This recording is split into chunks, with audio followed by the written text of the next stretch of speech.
Thank you. It's just been a normal day around here, though. Oh, that's how it is always here. We're moms. Nobody cares, you know. Same old, same old. But Mhm. yeah, it's been good. Nothing crazy's happened, so I can get down with that. Oh, good. That's it. You know, as long as everything is not anymore. I just want calm. I just want calm.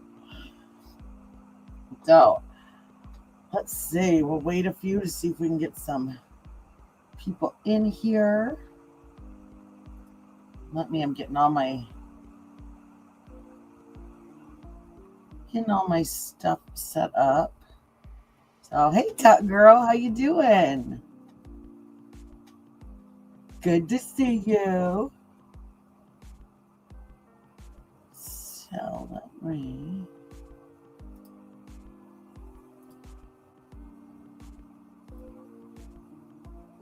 Find all this. Oh my gosh, it took me. I was on my way home. I was gonna do this. We were gonna do this a lot earlier. This is all my fault. Um, I ended up ran out, did some errands because it's supposed to snow, and while I was in Walmart, apparently we had a snowstorm, and it was horrible. And it ended up a 20-minute trip home ended up taking 45 minutes. So That is first, terrible. I'm so glad we don't have snow like that down here. well, it was 50 out today. I had the windows open, and that's awesome. Oh, Tut girl, well, come and chill with us and relax. And you're such a hard worker. I love it. I love it. I love it. I bet you did wonderfully. Oh, I You know. passed that. You passed that interview, no doubt. Don't stress it. You got it, girl. So first, we have a little something for our truth warrior.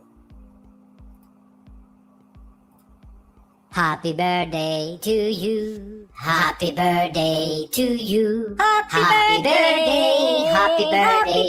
Happy birthday to you. Happy birthday to you. Happy birthday to you. Happy birthday. Happy birthday. Happy birthday to you. Happy birthday to you.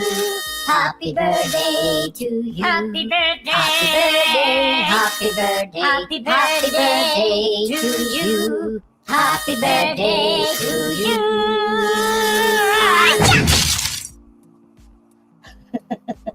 Oh, that was so cute. Thank you. You're welcome. You're very welcome. We love the minions at this house, so so yes, I'm glad you had a good day. That nothing too crazy happened, and so I have been gone all day. Apparently, we're at war with Iran, and what else has happened? Yeah, that did happen this morning on my birthday. I forgot about that.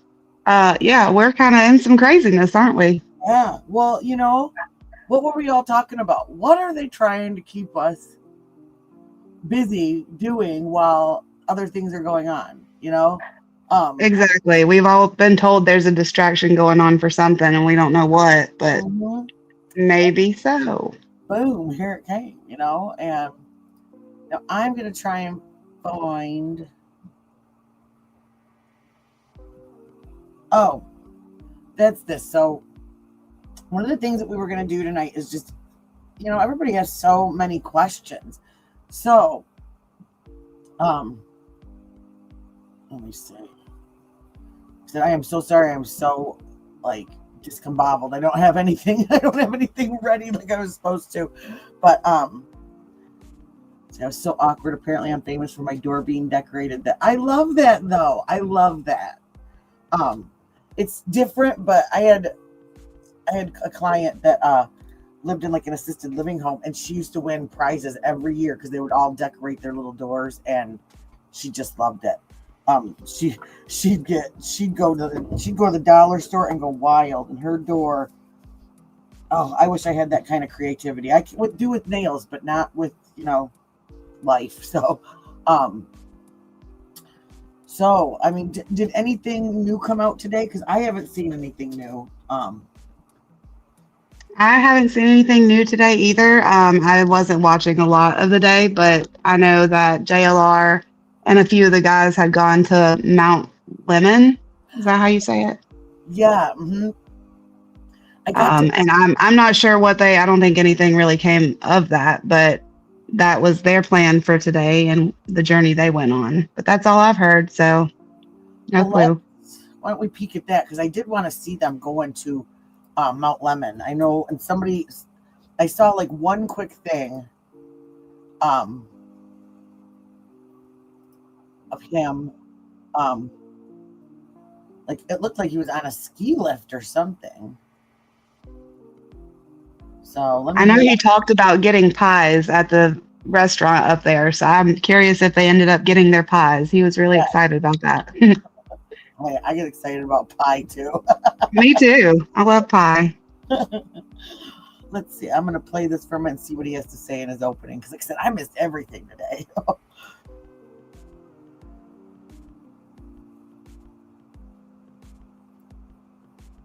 Come on in, folks. There we go. Good morning, good morning, good morning. Day 28. Nancy Guthrie. Started out a little bit late this morning. I love it. Out front of Nancy Guthrie's home. Come on in. There's a lot of people starting to pile into the chat. Welcome aboard. Welcome aboard. JLR Investigates. Got a new hat.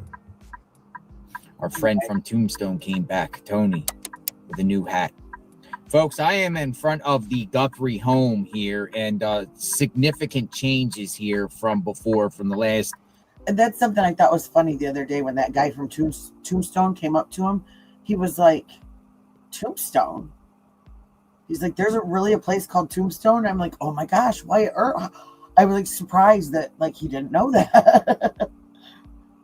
At least 3 weeks since we've been here at the scene. We've been here now 22 days. It is day 28 since this terrible incident happened. We are going to take a convoy and we're going to go up to Mount Lemon soon. So I'm waiting for Dad's going live. I have IRT media behind me. I wasn't sure if I was going to live stream from this location. I kind of put out a tweet this morning and was like, well, there's not much going on. It's an empty house. Here it is. An empty house. There is media out here, but it's not, there's no activity anymore. Pretty much the house has been released back to the Guthrie family. So, which pretty much makes this area, you know, I don't know if we're going to get more activity here from this location anymore. And then we got this stuff popping off overseas, right? I guess you would say the World War III has started. Yeah. That's scary to me. That's the thing. So, you know, I'm kind of, yeah, I know. I want to see your door too, Tut Girl. But this, you know, so what are they going to do? This is what I'm wondering. What are they going to do now? The house is back to the family. Well, as far as we know, because wait 3 days, that may change. But as far as we know, they're done at the house. House is back to the family. I mean, I don't believe they would let them in doing all of that, you know, putting cameras up, the security system, all that stuff. If there really was, I would hope if there was anything left, you know. I've heard from a few prior FBI agents that they've gotten all the evidence that they personally can in that residence, and that's why they went ahead and turned it over. But, you know, it's just interesting because they did install all those security cameras for a reason, you know. Obviously, they don't trust all the crazies that have showed up in front of the house with the wall there. So who's to say what's going to happen without them there now? At least they do have those cameras in place. But, well, I think, I don't know, it's wild. Was it JLR yesterday that was saying, or somebody was saying, they were talking, maybe it might have been that John, about people, you know, people sneaking in to get selfies, things like that. I mean, they influencers, teenagers, we all have that house in our neighborhood or in our town, wherever, and so it's going to be interesting to see what happens. But what are they going to do? I mean, is he going to stay out there, or? I had suggested them setting up at least for a few days, to cover things at the sheriff's department, because then they would be able to see when SWAT's deployed. And they could not necessarily follow SWAT if they're smart, but they could come behind a little bit after. You don't want to interfere with the investigation at all, but Exactly. you still want to see what's going on at a safe distance. Exactly. So I think the sheriff's department would be a great place for them to stage, just to sit and kind of keep doing what they were doing. Mhm. And I think people think that the case is over just because they're not able to sit in front of the house anymore. But most cases, you don't really have that place in front of a house like that anyways. You kind of just go and do and discuss them and, share information that you can to keep it in the media and in the light. Like, you want people talking about it still, or it does go cold. Exactly. But I don't think that changes just because they can't stay in front of the house. No, and like we talked last night, like, just because it's quiet doesn't mean it's cold. Like, there's still all those tips they got to go through. And think about some of the stuff that we've read in chats that people have said that they think is a tip, and we're like, oh boy, like, Exactly. And they have to go through each one of those no matter what. Exactly. Iran, U.S., Israel, a lot of things in reference to that. So that might overtake this case, and the only thing left on this case is, whether a body is found or an arrest. Might be the last. Yeah, turn your blinkers off. It's a good idea. It's the hazards, whatever like that. We're kind of just sitting here. Some vehicles here are just on standby. I know you can't park here, whatever, but people are just like sitting inside their vehicles in their car. Manhunt continues for the person responsible that did this to Nancy Guthrie. Very concerned that this case, as far as media coverage, is going to go away because there's.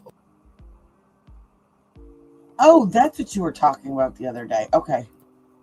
Sorry about that.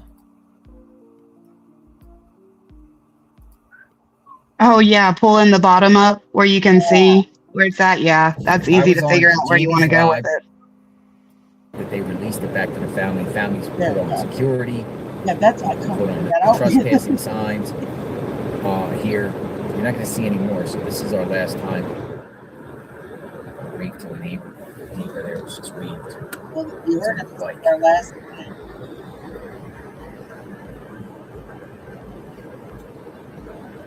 The last time.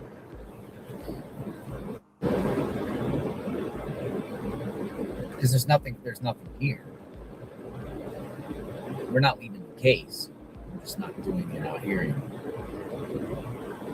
We're waiting for Dad's going on to come. Sheriff Nanos, this case could take years.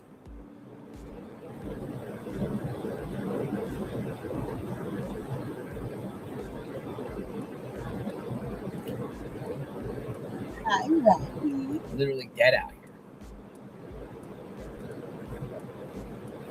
Oh, that was the other. What do you think happened to Nancy?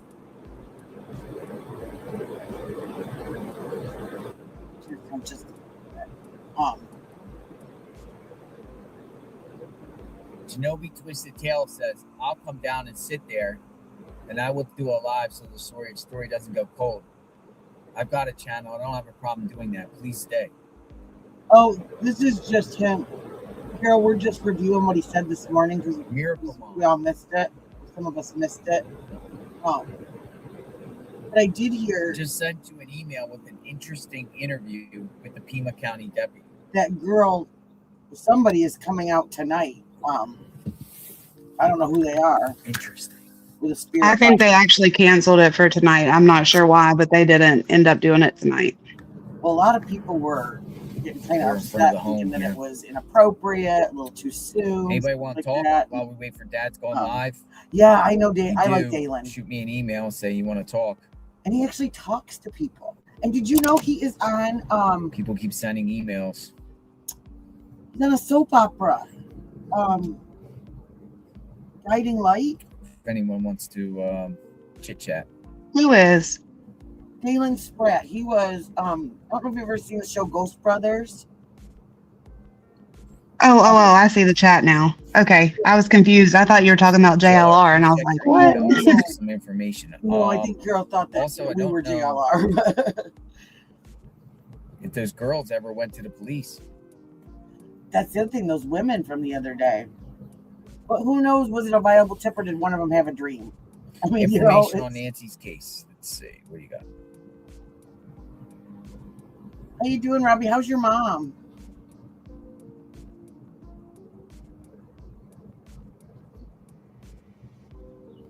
I was on Jamie's live Thursday night, and a lady called in that told him her aunt lives 2 doors down from Nancy. The aunt has video of her cameras that show a man snooping around her home and car. I'm wondering if the sheriff's office looked into this. You never know with them. Yeah. Also, I'm not into mediums, but 2 different ones are saying to look around Tanque Verde Falls, Tanque Verde Falls. She is near a big rock tied down, and the rock turns of shade of purple when the sun hits it right. Please look into this area. They also said something big will happen this weekend. Well, we got one more day of the weekend. Let's talk. S. Nance. Fred from Las Vegas, retired 15 years, CSI. I would love to talk. Yeah, it's Fred. I'm going to call you. Retired CSI. Oh, I did hear this. 15 He does. He calls this guy, and his information's pretty important. Live to come here. Okay, So cool. We'll we can go listen up to Mount him then. Lemon. I'll call retired Hi, Carla. CSI, Welcome in. and we'll listen in. He's had some really good callers.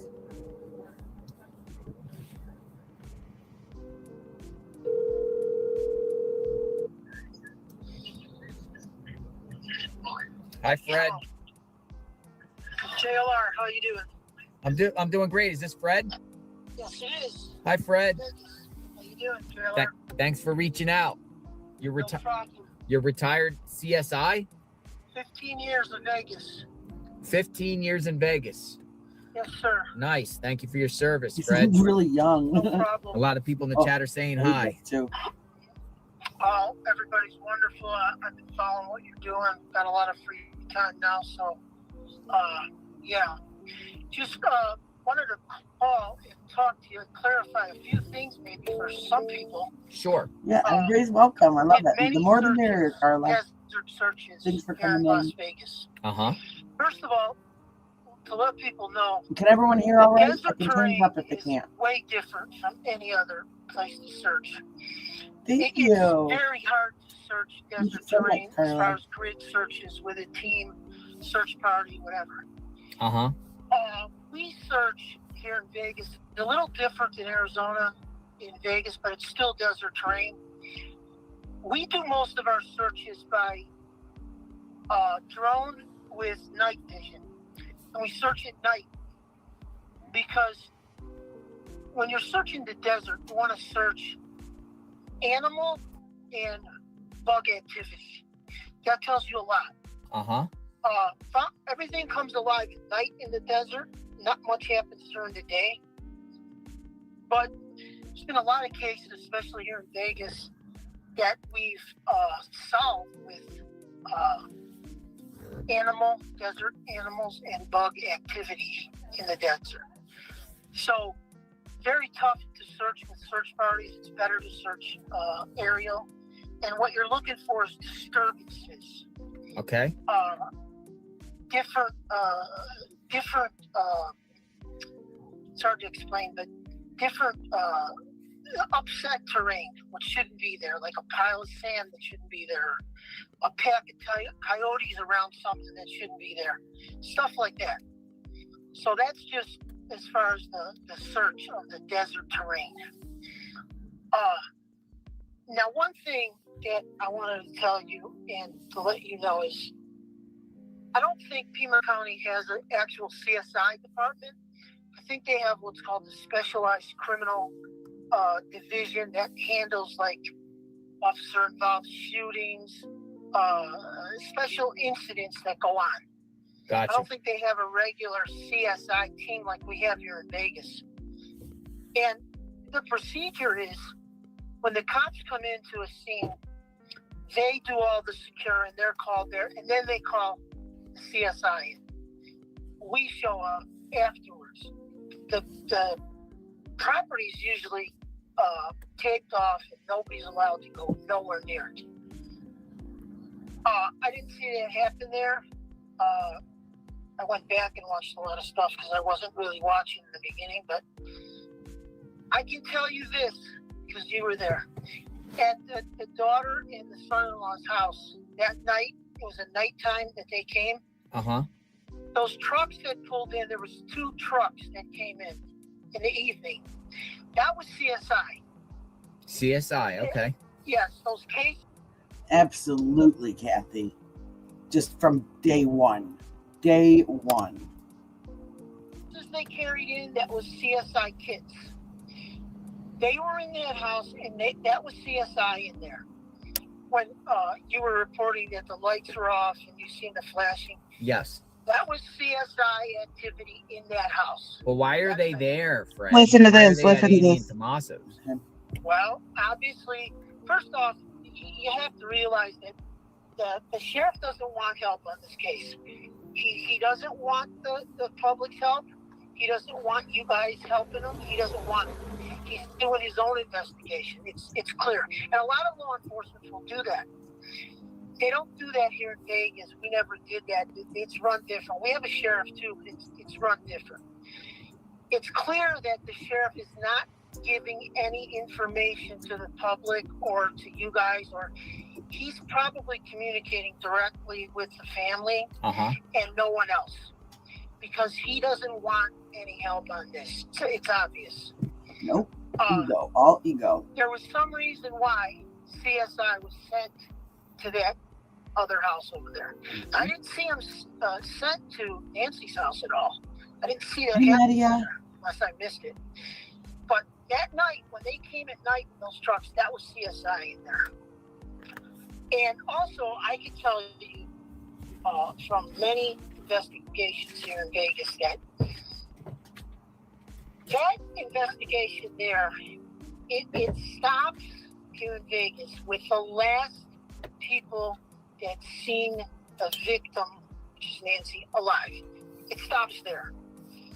They were the last ones to see her alive. Everything has to start there. Before you can go on to anything else, those people that seen her last alive, they have to give a description of what she was wearing. They have to give interviews. They have many times they assist they want to assist. Well, that's one of my questions. Remember the blue shirt that was out front on the bush, and they said that was Nancy's, and that Border Patrol had used that to snip the scent off to try and find her? Yeah, that's what I heard too. I wonder, is that the shirt she was wearing that night? You know, she was in her. She was. It may have, I mean, it could have been out of her laundry basket or anything like that. I know they just have to get something that smells like her. Right. So, but that could have, I mean, that's a really good question. It could have been what she did wear to dinner at Annie's. Because Savannah's saying that she got pulled out of her bed in the middle of the night. Right. I mean, she'd be in her, I mean, you know, my mom always had her little nightgown on and her little, you know, her little hair wrap or whatever. I mean, so. In the investigation. Strange behavior, which is, in my opinion, what's happening with the daughter and the son-in-law, that's strange behavior. That is not let go until every possible thing is investigated. Now, the problem you guys have is the sheriff's doing it without letting anybody know. Yeah. Exactly. Without giving out any information. So, what you see is not really what's going on. I'm just telling you that. Those images on the door camera there are only what they wanted to release. They probably have much more that they're not releasing. Exactly. They might release those images that they released to get help that maybe somebody would have known that person, like the brother, their close relative. Oh, I know him. All the other stuff they recovered from there is not released.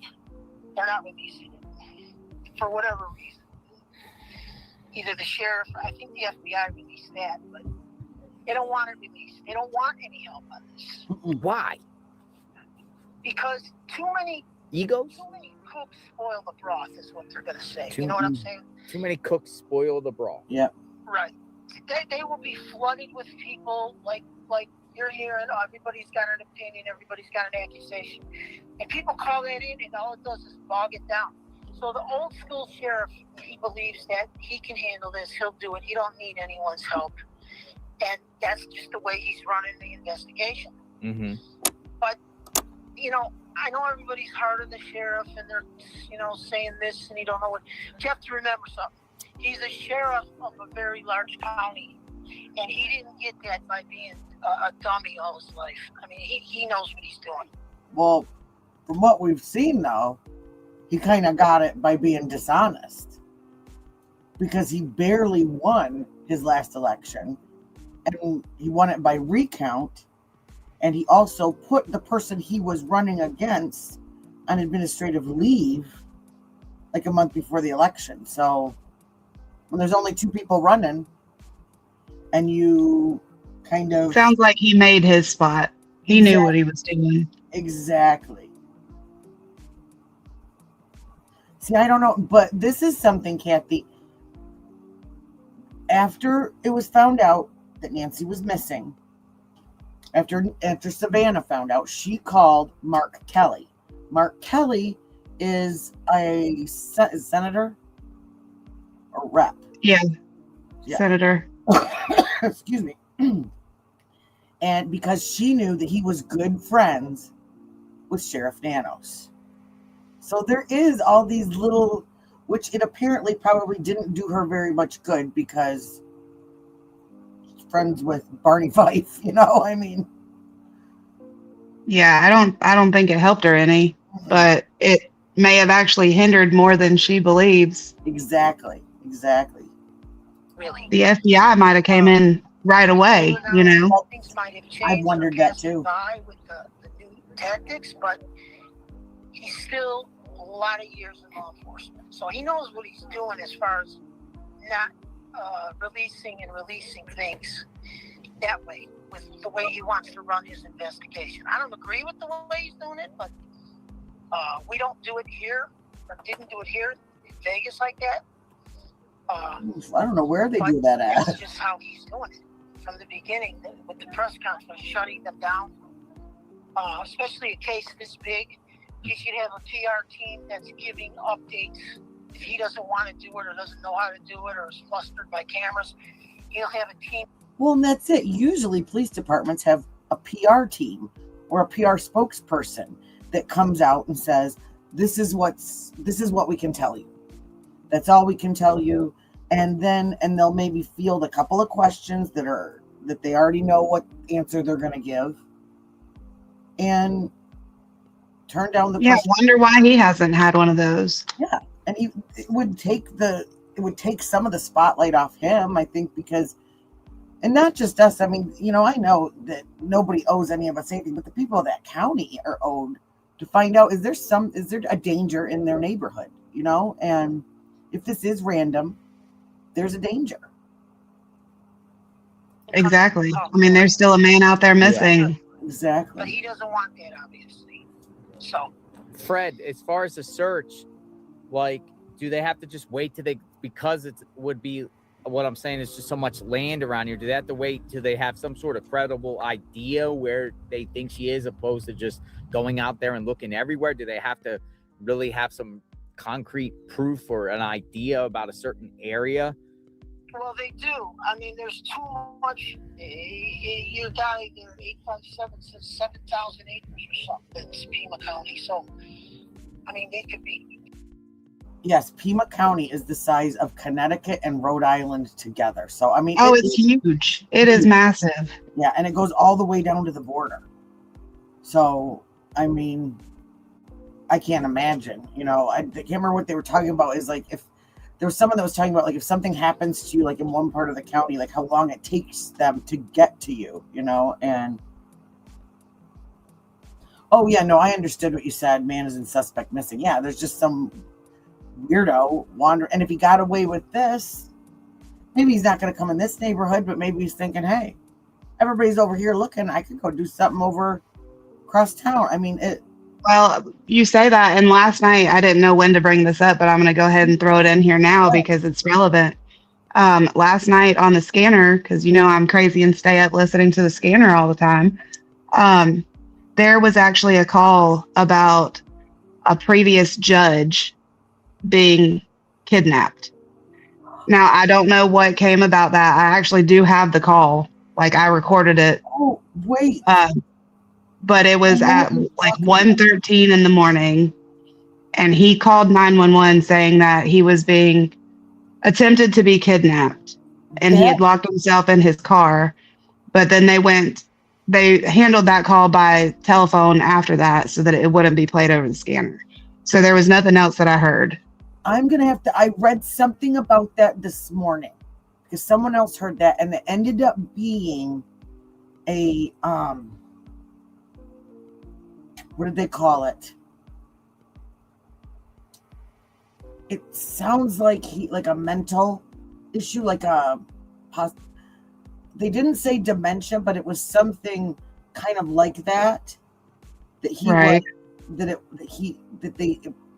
They didn't find any evidence of it, and so they chalked it up to. I'm gonna find that. I will find that. I swear. Because I was very curious. You know, if it were the truth, and you also have to take everything with a grain of salt on the scanner too. You know, you can't say, "Oh, well, they called in for this. That's definitely happening." Yeah, and it's because you get bits and pieces, and you don't always get the finish of it. Yeah. Right. So you might hear a little bit and it might have cleared up being nothing, you know, anyways. But if there is a judge being targeted after Nancy's already been targeted with her status in the community and United States as her, you know, her daughter is famous or whatever. But what else? Like, is there something more really going on if they're targeting well-known, proficient people in the community? And this is the thing, like, it sounded like, you know, they chalked it up to like a mental issue, but how deep did they check to see? Like, if they said, oh, I got a message on Facebook, or I got a message on not MySpace, God, I'm 100 years old, but, you know, was it something like that? And the police were just like, oh, he's just tripping out. It's not a big deal, you know? Right. And because I had someone threatening me over text messages and Facebook Messenger a couple summers ago, and they wouldn't do anything about it. They literally kind of acted like I was crazy. They're like, it's just some woman on the internet. I'm like, it's some woman on the internet that lives in the town next to me. Right. And those people on the internet could be just as crazy. Yeah. So obviously crazy. Look what she's writing. She called the police and tried to tell them that I broke into her basement. Like, I've never even met my Lord. And I'm a chunky monkey, and I told the cop, I'm like, do I look like I'd fit in a basement window? He's like, oh my gosh. I don't think you were trying to squeeze yourself in a basement window. But just people are nuts. And with this, I would be on high alert, you know? I mean, they can search they have to have some idea of what they're looking, you know, where they're going to look where, but everything stops where she was last seen there. Yeah. She was last seen at the daughter's home, but I mean, I haven't seen anything that could say that they know for sure that she made it back home that night. And you want my opinion? Exactly. We only know that her garage opened at 9:48, was it? And closed at 9:50. Her garage. Yeah, and people are saying that she probably wouldn't have made it out of the car, even just in her garage, out of the car and in her house in that amount of time. to close the door again. It would take her a bit longer to get in. I kept thinking about that with my mom. Oh my gosh. I mean, there were days we were like, standing there. It's like, raining. So slow. Yeah, we're like, come on, Nana, and just, yeah. So was that someone running to her house real quick to do something, to leave a door open, to set the scene and run back? I mean, this is so weird. There's a lot of variables in this for sure. And I still don't feel like okay about at least Tommaso. But I mean, who knows? Right. No, I agree. Mother and daughter relationships, especially when the daughter has to take care of the mother, can get real dicey. I mean, you don't know. Yep. It could be anything. And it could be, well, never mind. That's for later. Go ahead. Okay. There's a formal CSI that I think that guy on the ring cam was there to stage the scene. Stage the scene. There we go. He came in after. He wasn't in a hurry. He wasn't flustered. He wasn't rushing, looking around. The blood drops on the front stoop are very suspect. They look like they were dropped there by somebody. There's that black doormat would have been confiscated immediately by us. Exactly. Still out there. Yeah, everybody's freaking about the doormat. At least he brought it up. We would have came out. Maybe a hair on there or something. Bagged up and taken in and analyzed. I mean, he's got to have. He had a flashlight in his mouth. He had to be spitting or saliva or something on that doormat. Something on his shoes. The foliage would have been taken by us. We would have examined everything. And it wasn't. It was still on the porch. And it was all left there. So that makes me think a CSI team or somebody close to a CSI team did not go there, because that would have all been taken. But wouldn't that be common sense to pretty much anybody, to me? By the last place she was seen, and everything analyzed from there, because, like I said, they don't even know. I mean, nothing's out there. The sheriff's not saying whether he knows or not, or he's not put anything out there that she even made it back home. They know the garage door went up and down. That could have been somebody going in there, opening all the locks on the doors. Okay, it's all unlocked. Go there, stage that scene. So it looks like she was taken from her house. She was never even made it back to the house that night. Now they go there and they see blood drops on the front stair, and they see whatever they saw in the house. They're not even releasing that. They could have made it look like she was taken out of her house. And FBI, remember, they were going door to door asking for camera footage, but they were also searching all around the back sides of all the neighbors' properties along their fence line. And they told the one neighbor, when JLR and I think it was 857 interviewed him, they asked what were they looking for, and they said, what did they say? They said they weren't looking for a body. They were looking for They were asking for the footage on their cameras is all I heard. That they didn't really ask for much at all. They didn't say much at all. They were just interested in the camera footage. This is in Annie and Tommaso's neighborhood that day that... Oh, okay. I was thinking of Nancy's. Yeah, no, this was... And yeah, they really haven't done much in Nancy's neighborhood, which red flag. They went into Annie and Tommaso's neighborhood and were searching all around the backsides of their neighbors and stuff like that.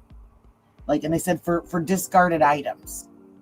So, do they think that she was, I think you had the theory of them parking somewhere else and taking her there so a car wasn't seen.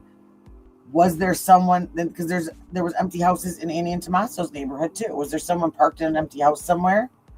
And somebody who said it yesterday, that the blood looked like it might have been placed on purpose? I mean, I had heard people say that it could have dropped out of a tarp or something, if they were carrying her out. But I don't even really think they went out that front door. I don't either. Okay, now I have a question, because you said, hi, Cassandra. Do you see because I don't see a Cassandra in chat. It showed up in chat and just said that they had said hi. So like the little button that says say hi and you can push it. That's what they did with the hand. So hi, Cassandra. I'm sorry I didn't see you say hi, but hello. StreamYard's like that sometimes. It gets stinky with chat. I've got my phone that I'm on, with the video and mic, and then I'm using the other phone to stream to see the comments. But I turned the volume up on the other phone real quick to see if we sounded okay because I haven't heard it at all and realized how loud I am. So I'm not screaming in the phone, y'all. I guess it must be my microphone, so I apologize. Me too. I am loud as all get out. And I got a mic. Driver bought me a microphone so I can try and control the sound a little bit, but it won't sync up with my computer, so I've got to take a day and figure that out. But okay, let's listen to the rest of this. We made it back there. So I'm just speaking from. We had a case one time here in Vegas where a mother and a son lived together, and the mother went missing, and there was no escape route from the house, meaning there was no way to get out of there without somebody seeing them on the street cameras. We have them here in Vegas. There's license plate readers and street cameras, which I understand they turned off, but there was no way out of this residence, and the mother came up missing, and it was a long time. Nobody could find her, and we found her in the septic field, buried by the sun, because we've seen it on infrared camera by animal activity around that septic field. Mm-hmm. And we found her in there. She never even left the house. Well, yeah, when they were looking, they just looked straight down. You guys don't know a lot of things because they haven't released it, and nobody's really questioned them on it. And even if you did, they wouldn't tell you. Yeah. Thank you for the tremendous insight, former being CSI. No problem. Thanks for stopping by. When do you think Nancy's going to be found? What's your prediction here? My prediction is she probably will be found, but not intentionally. Yep. Somebody will happen upon accidentally, or maybe find her like a hunter or somebody, a hiker. Yeah. Oh, sad. Yeah, that's how I think she's going to be found too. Me too. You guys do tremendous. When they tell you that you're not needed in the mainstream media, does not even go close to what you guys are doing. Absolutely. As you know, with that guy in Kentucky that the YouTubers found, right? Yes, Joseph Couch. Mm-hmm. Exactly. So you do a great job. I've watched you Gabby since Petito. the Murdoch case. Okay, Alex Murdoch. Auction. Yeah. The auctions. Oh yeah, I went to his auction. Yeah. That was pretty. Yeah, that was insane, wasn't it? Like lots of items for sale or auction. Yeah, I caught you there on a late night, overnight deal, and I sort of watched not everything, but most things. Jen Between that comes in All here. right, Fred. Thanks for spending the time. Hey, buddy. Be safe out there. Thank you for your service. You too. Thank you. All right, bye-bye. Thank you, viewers. Thank you, buddy. All right, Fred, former CSI, gave some perspective about what's going on. JLR investigates outside of Nancy Guthrie's home. Contacted who before 911? She contacted Mark Kelly before 911. Oh, okay. So Annie and Tommaso called her. Probably called her first, and then called 911, and then she called him. I wonder if they called 911 at all, because we haven't heard a 911. Well, that's what I'm wondering, because that 911 call should be out. And actually, we could FOIA that.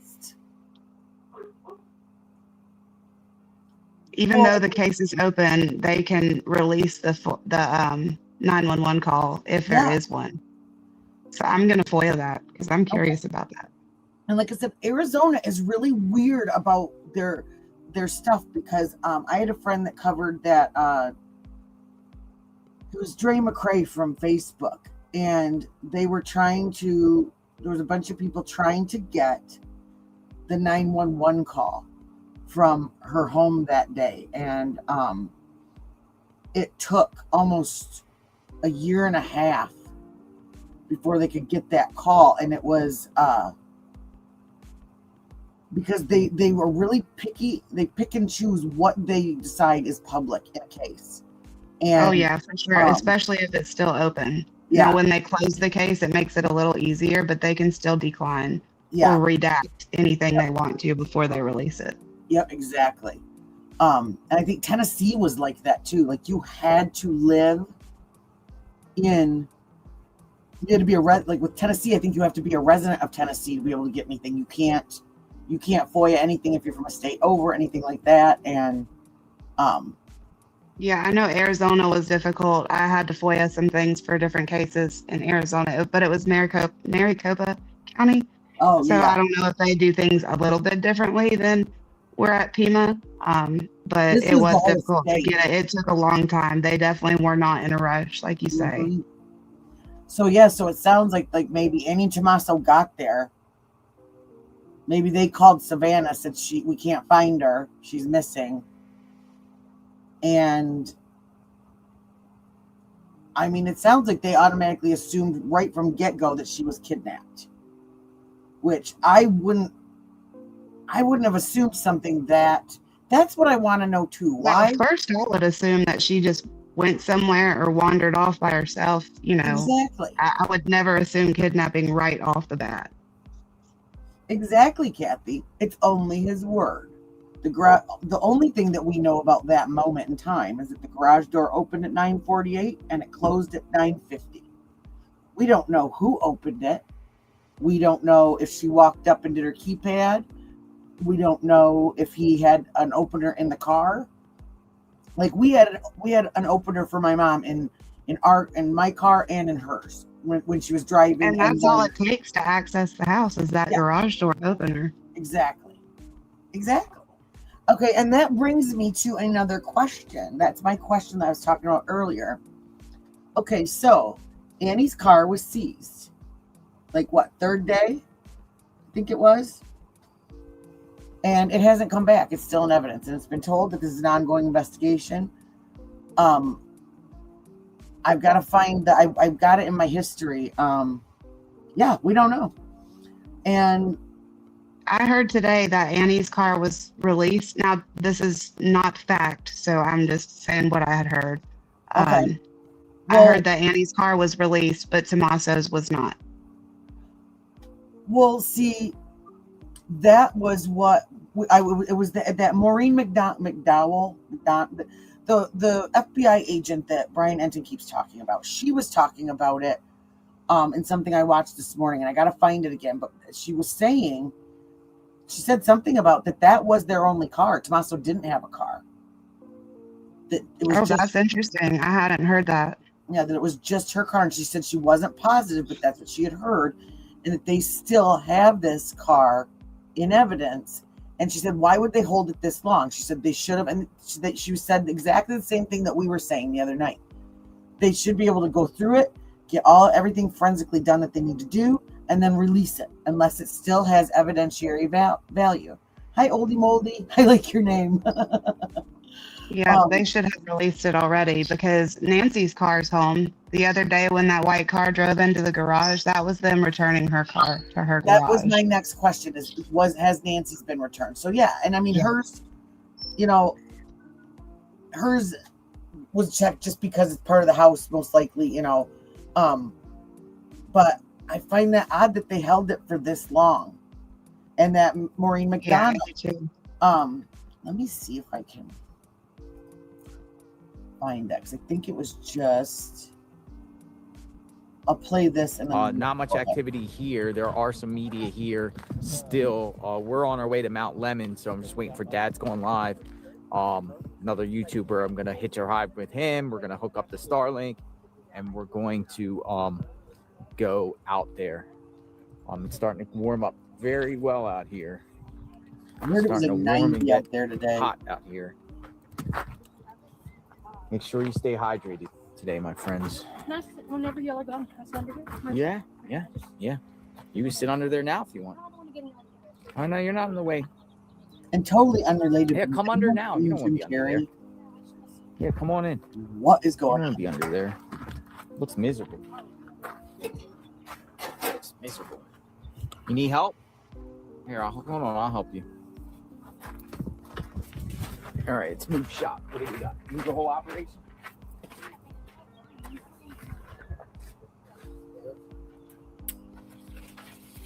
Move the operation. Thank you so much. Yeah. It's good. And there's whole drinks in the thing there. I appreciate you very much. I'm not looking at chat right now. You just like adjust this at all. Remember, like that, move it around. Thank you. Because we're not going to be here today at this location. Well, I mean, we might come back at the end of the day, I'll be gone. but we're going to be like. Hopefully. So, folks, yeah. So it'll be soon. And so in the meantime, crazy stuff is happening all over the place, ladies and gentlemen. Let me see if we can get another caller. Anybody want to talk? Arizona native, Deborah Hill. All right, Deborah Hill. I'm going to be calling you Deborah Hill. Do a couple calls here. Talk to people. See what you have to say, Deborah Hill. Come on in, Deborah Hill. You're up. Arizona native.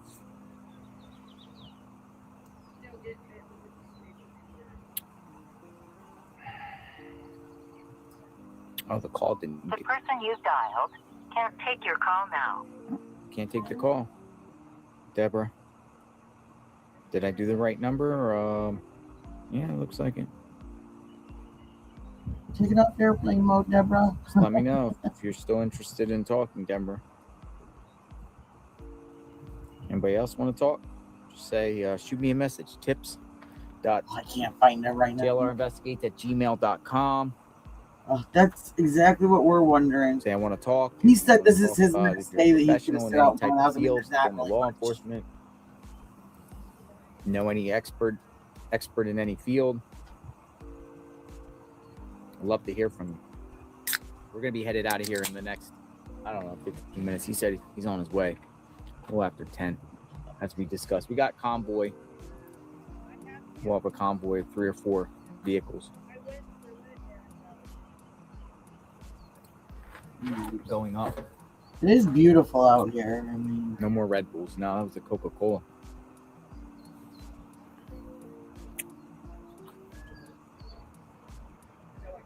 yeah, we'll do something. It's beautiful. And I will say that, when I've been doing my work, folding laundry and checking in on this stuff, I live in a frozen state. That is stunning. Beautiful,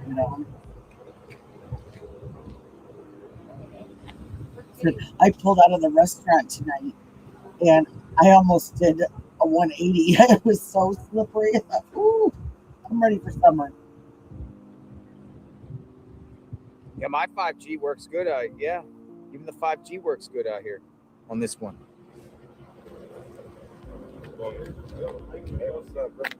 That Coke sounded good. I'll be right back. Bicycle.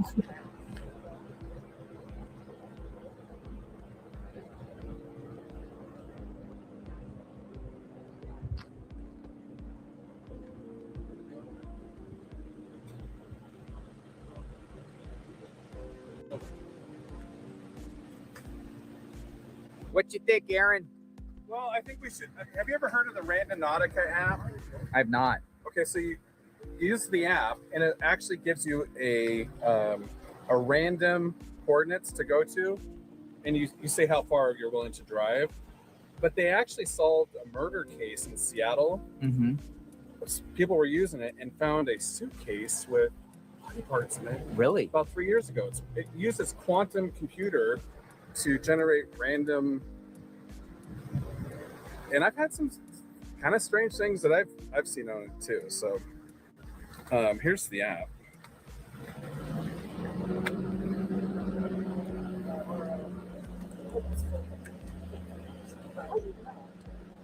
So what can you do? Just get look. So if you hit the start button, it'll get. You know what? I'm gonna buy the membership real quick.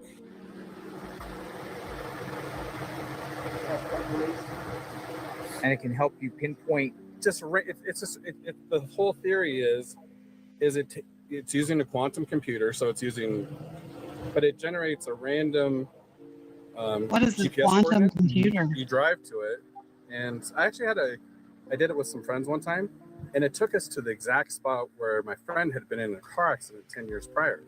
I swear to God. So it like locations of like things that have happened. It's just an energy spot on Earth. Really? I swear to Is God. this How do they from figure that live? out? I don't know. It's quantum computer. So We were talking about Spots that. where The things energy have happened. yes. Yeah, I've experienced Cadillac, a we few talked weird about that things last on that night. myself. It's kind of freaky. Whoa. So I need to. Is this Dad's Gone Live? Is that Yeah. what that is? Pretty wild. Yeah, Okay. Yeah, the guy with the hat and the beard. Yeah. Not Okay. the guy An talking, the old other murder guy. site? Okay. That It goes off intention. So if you have You see good like intentions, it'll Yeah. take you to good places. If it'll take you there too. Yeah, exactly. Look at those canyons, man. It's gorgeous. Dude, this is a million. If you had a house up here, it'd be $1 million view.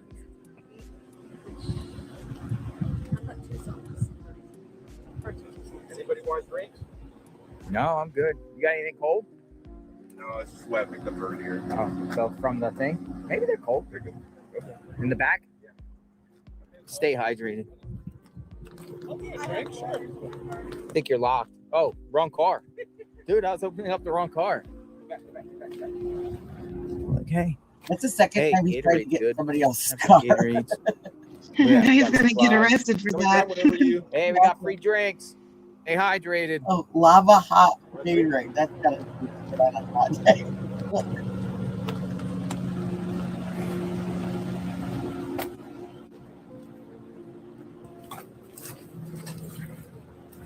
Lots of fluids. The little birdie it's generating quantum dots basically, and it'll give us a GPS location. And it will tell us some weird stuff that happened. Sometimes it's nothing, and sometimes like you have those weird things where it takes you to a place where the friend who you're with actually got in a car accident there Yeah. in that exact same spot, the same intersection. Wow. yeah, it does. Like, so it's saying to go there, and I can zoom out if I need. So that looks like that's like over there. I mean, And let me zoom in tight so it'll. Yeah. If anybody else. That's kind of weird. So do we know where that's at? That's south. Looks like south. That's what we were talking right? about last night. Like during the I tragedy can hit and the. things like that. Like they when you literally hit Yeah, go, see? then it'll give directions. like, So you know where energy that looks flow. like that's at? That cavern over there. That right looks over like here. it's pinging That near looks like Nancy's it's right there. house. Yeah. It looks like that's like right here. Well, I don't think we can get there from here from now. No, you got to come up Yeah, this is like the only road thing up. That's what it looks like because it's like just right below us. to this. That would be strange if it took us to a cavern. That's what it is. It's due that way. It's right there. Wow. there's a lot of dirt roads that travel up there, but I think you can only get to them. Yeah, you can only get down from down there. So we'll do it on the way back. Yeah. So I think. Wonder what the distance is, like the scale it is I bet you there'll be from some up point on A to the Lemon. point it gave him. That would be interesting to know. All right, we're gonna go. We're on our way back up. This is our first view.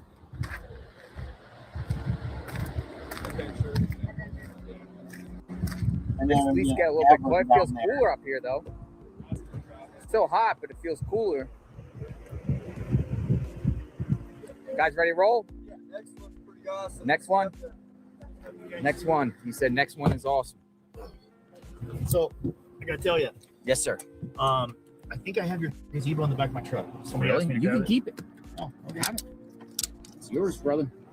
Take it with you. Take it home. You never know when you can use it. I can't take it on a plane. And I was wondering that all the stuff that he got, he's just gonna have to probably do it. Like, guys, there's no way.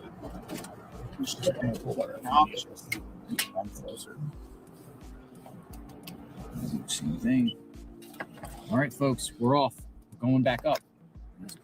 Asked the drone guy to view terrain where the coyotes were howling near Annie's.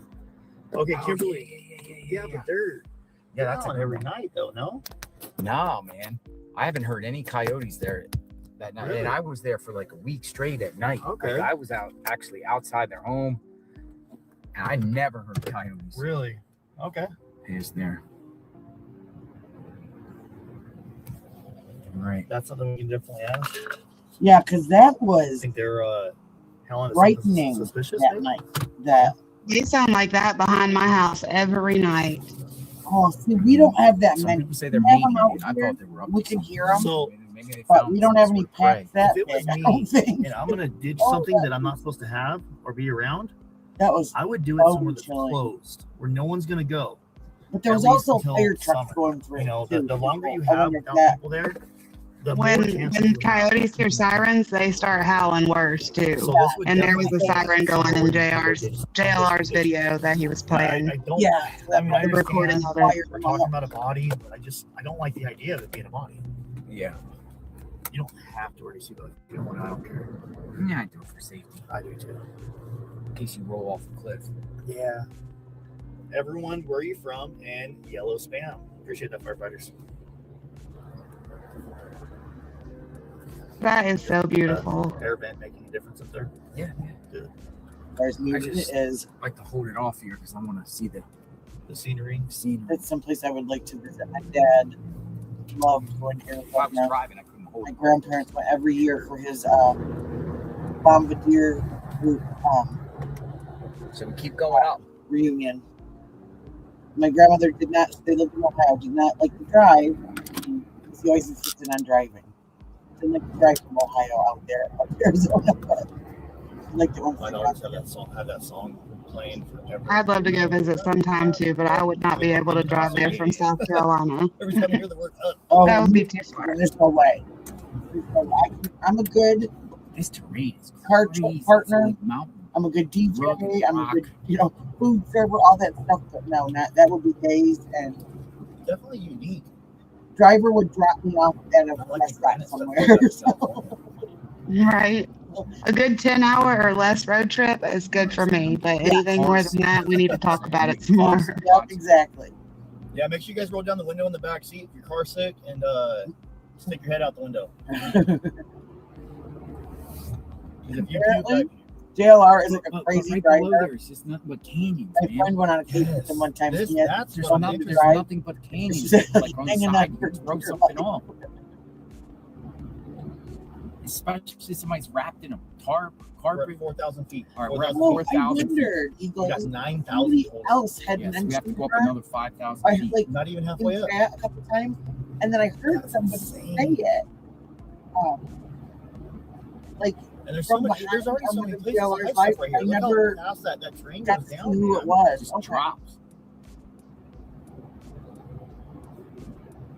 I wondered. 'Cause I've heard about Have they about looked up it. here? Has there been any in a good way.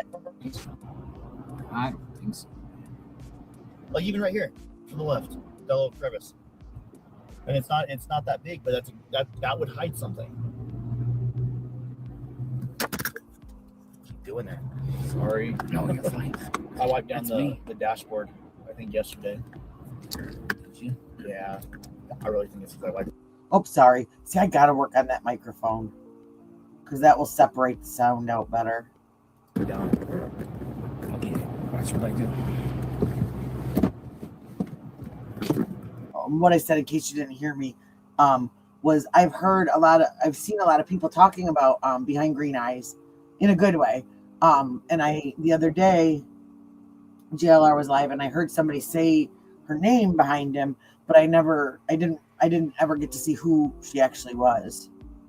Yeah, I've watched her a few times during this case since Nancy's been missing, and she's really good.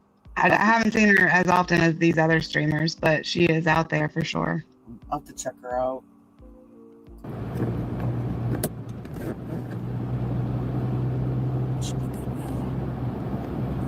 Get that thing down there like that.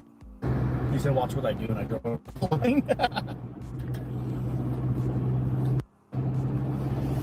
Good vibes towards But yeah, the phone man. now. Good vibes towards the phone now. Good vibes. We pulling off here too or Yeah, no? you want to? We can. Yeah. Look at every little spot. Yeah. It's go up here and investigate what it looks like.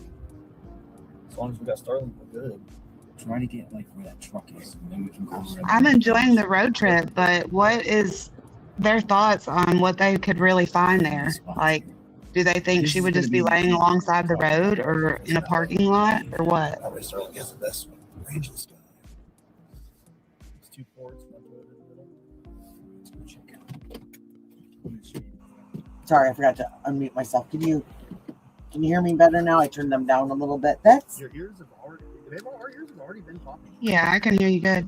okay. I think, and I'm not trying to be any sort of way. I don't have any. I'm not throwing shade or anything, but at this point, I think it's just content. I mean, there's nothing. There's been a couple people that were talking about trails up here on some of the lives, like some locals that were talking about it, and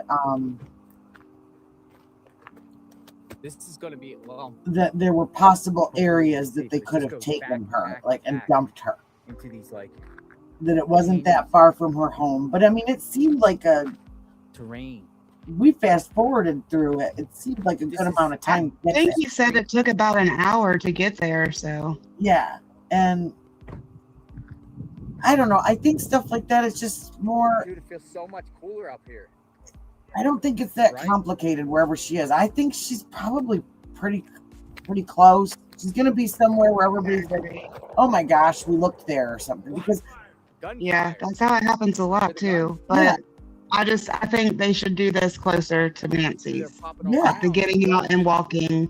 I know Mark the Shark last night, he was out with a few of them What's that? and they were walking around different washes and stuff. yeah, And that's what needs to be done. If they could just get a few of them together and just walk that neighborhood, even Water. where there's separations between homes that aren't, maybe aren't owned by a private owner and is just land, There is. Right. the city's They were- land or however it works there.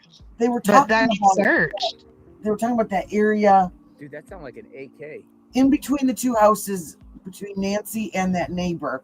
That part of that area, the police had said that was her property where the ladies started digging, but JLR said when they looked at the map, it wasn't. There was they call them like easements here in the front, but Yeah. also it can be like in this, like in through, in between houses that's In between them.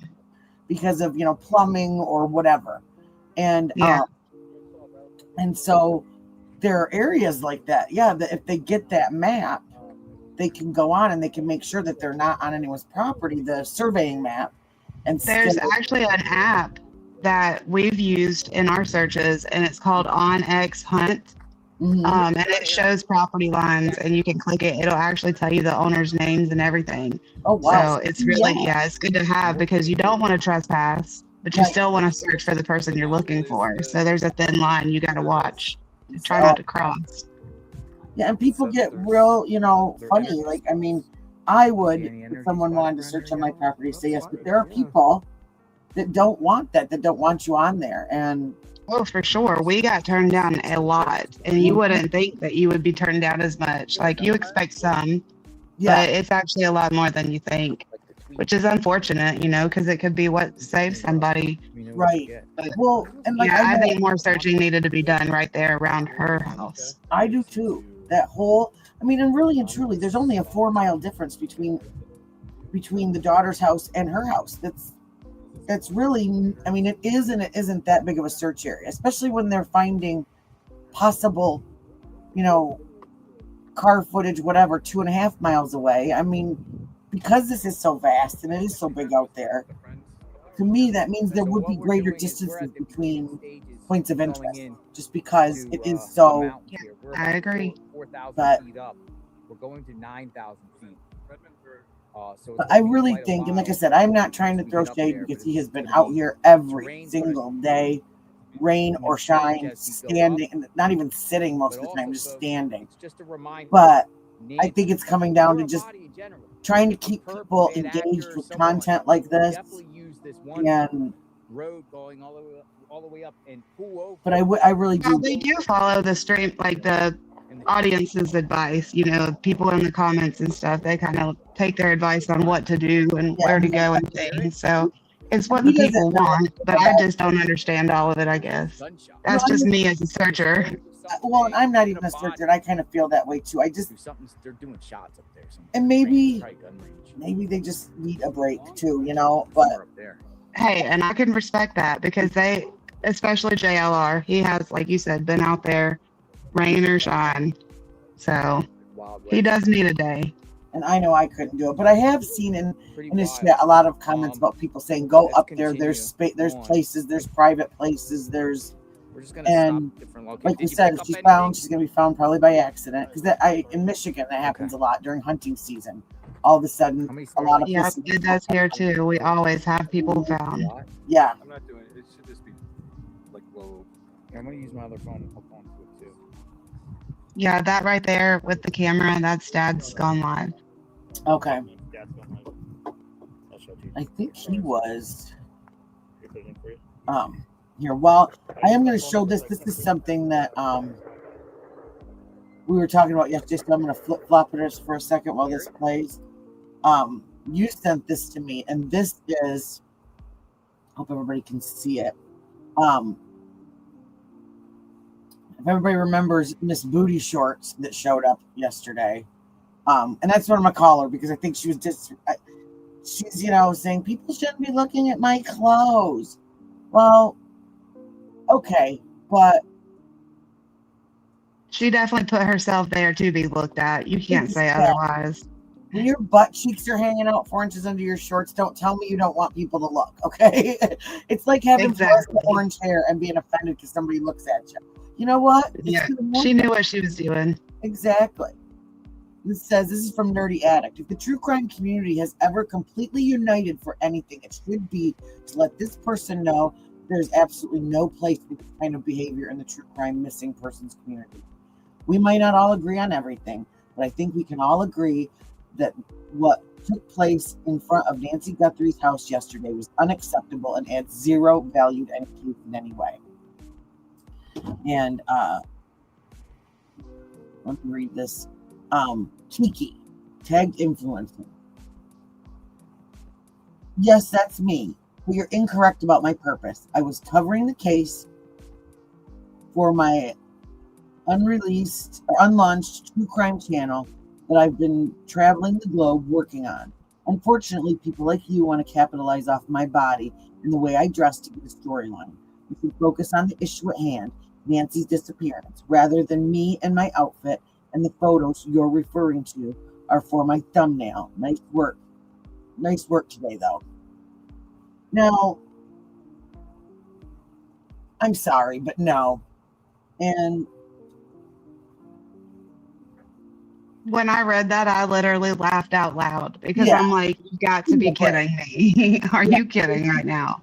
I mean, I'm not the sharpest tack in the box, but I'm not stupid either, And a thumbnail, you can make a thumbnail on your phone, okay? You don't need to go have a photo shoot for a TikTok channel or a YouTube channel or wherever she's going to launch this.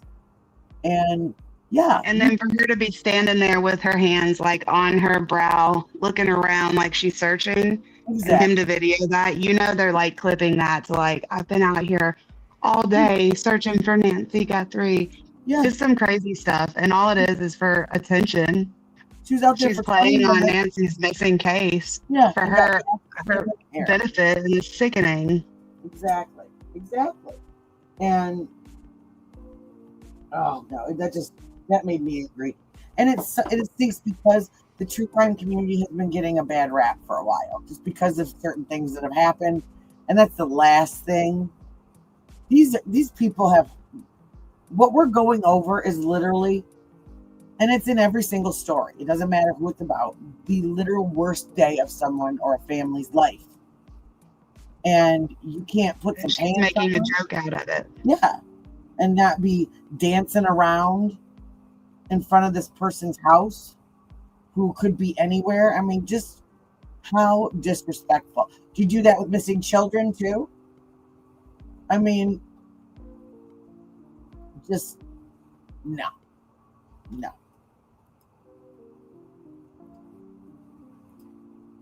Yeah, thank you for sending that to me, because Make sure you guys bag it up if you do. if we see that, we need to avoid it. At least I'm going to.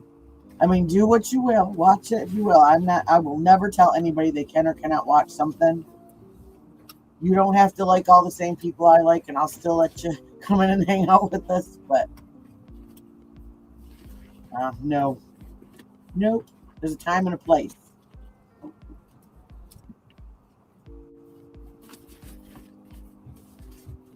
So let's see. All right, going back up, folks. Up the mountain. Zippity doo down. So it's about 22 more miles. 22 miles going up in the mountains. So an hour there, and then 22 more miles. Yeah, Mount Lemon Highway. I think this is more of Every just time we see another like crazy pool. Absolutely. a break. So Brian Entin actually put out a really good report tonight too. With That's his, what I was- he interviewed a lady in the FBI and CIA. She's been with both. One in the drone. There's one. Is And she that- gave some good insight. on his page, is that the one from 2 hours ago?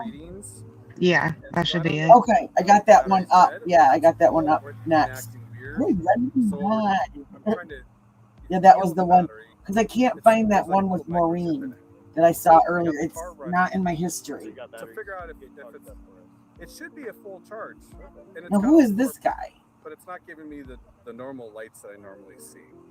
I'm pretty sure that's the guy that pulled up asking if he could come with them because he had a drone to fly that he could fly for them. Oh, Get okay. a aerial shot. So just some random drone guy. I'll take the tram to the top. That's nice. We got to go up there. I want to go to the ledge. Look at this view. We are about. Oh, this was him No. No. That snow when Look at the this. wind comes down from the mountain. It's riding the Going mountain up. up. Let's go. Oh, yeah, that's oh, IRT. So what do you guys do like the second or the third one for? So what do you guys do like the second or third? Is that for weight wise or something? I can load every single uphill chair, but nobody's coming down. Gotcha. Now that people are coming down, you got to spread them out so it doesn't speed up. On the other side, down and out. And he saw what happened in Germany a few years back. Yeah, has there ever been?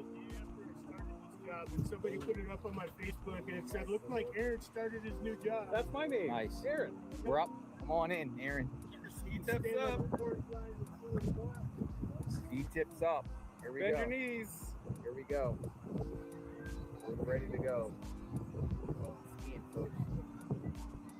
Oh boy. I would so fall off of one of these. Pretty cool. I rode one time and I will never again. Nope. About as wild as I got was the sky cam thing at Cedar Here we Point, go. and Hey, everyone. Bye. I thought I was gonna pass out. Nope. See you back at Nancy's. My husband took me to Gatlinburg for my birthday a few years ago, or not a few years ago, but it was 9 years ago now.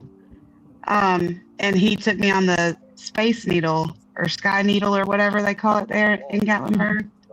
Where'd you get I walked out and had to sit down. I could not even stand at the edge of it. It was terrifying, but he tells everybody about that because it was so funny.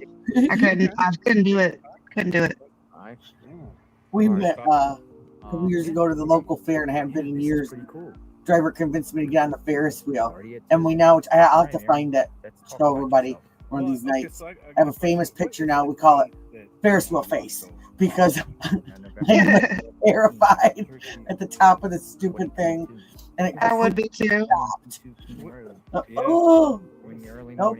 I was made 5 foot tall for a It just reason. seems like there's more. God wanted me close to the ground, and that's where I need to stay. Well, I mean, he admitted to it. He did. Some people said he admitted to it to Right. save his parents from testifying, Yeah. of bringing his family into liability. Oh, That Kohlberger. penalty, man. Yeah, that penalty. Look at the snow. Whoa. Whoa. Oh, he's Hey, so Dad, grumpy going right now. live. Look at the snow. Look at the snow. Hello, sir. Dude, we're going higher and higher. You know what we didn't bring was Kool-Aid. You put it on the snow and I you make know. snow cone. All right, so where were you born? Puyallup, Washington. How old Or are you? maple syrup candy. 51. Oh, I'm 49. You guys had that before? It's really, really favorite cold color? out and snowy Green's out. always been green. You go out and you pour hot I like maple green syrup in the too. snow. And the girls And it chose like- red. I've never even heard of that. Oh, That's it's so interesting. Yep, What's you your, warm up some favorite maple food? syrup. It's got to be real maple syrup because it's got to have the sugar content in it. Soybean real Yeah. sugar. And you know, actually, you go out and you pour it on the snow. You can do it in like with shaved ice in like a bowl in your house too. But you put I like Mexican. you have to put it in like a big everything like I eat every metal day. bowl, the snow, and then you pour the maple syrup over it, and it cools really quickly, and it's like hard So candy. here's the thing about Okay. gyros. Oh, that's Being neat. greased, hmm We just make snow cream all when it snows here. so after you come out of drinking all that Uh-oh, long, we're stopped. essentially. Uh-oh. That's a good Hello, question, how are Lillian. Hey, what's Who going needs the on? money the most? You got 30,000 people watching You you. got 30,000 watching. Where you guys from? But Hello. Up on the Is it stage, family? Look at this. Holy smokes. This is fun. Dude, it feels so refreshing. is it some up random person that You got figured you gotta out go to Greece sometime. who her daughter was and that maybe they could get some money off of I them? didn't expect it to be so great, but it was. 'Cause I just can't see any other reason. Echo. Unless it is just a very Hello. unwell person who decided to Feels take her to great. hurt her to hurt Savannah. Refreshing. I just don't see it being so random. I don't. There's Yeah. got to be somebody close. What's The your favorite, reason, and somebody that knows Uh, that knew that that was her Gabriel. bedroom. I saw him at Red Rocks in Colorado. That knew 10 years ago. that I don't have a favorite. What No, about favorite movie? I also went through a little bit of a Just electronic that phase. knew maybe the layout of her house. That knew that she was back there because it Hi, is lady. really. Hello. It's maybe not as remote as we first very thought, It's but it so is cool. Look, pretty the river's remote, frozen. Where you guys especially from? for an 84-year-old woman. Yeah, it's way in those windy roads. You Yeah. turn down one and turn down another, and you're lost. Yeah, and if it's dark, I mean 2:00 in the morning, Yes. pitch Gotta go black. there. Literally can't see your hand in front of your We're going face. up the top of the mountain.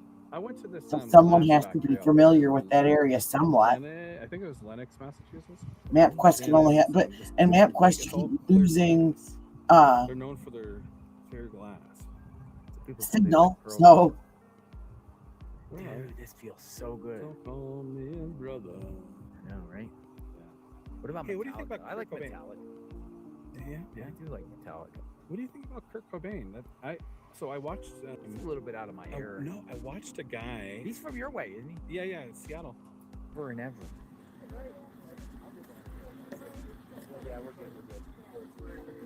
what's that? That This is some wild stuff.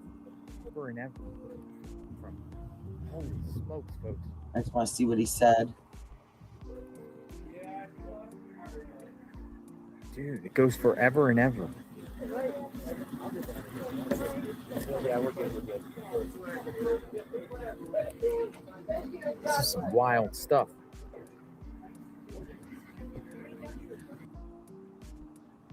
Don't want to play with the snow. 885727.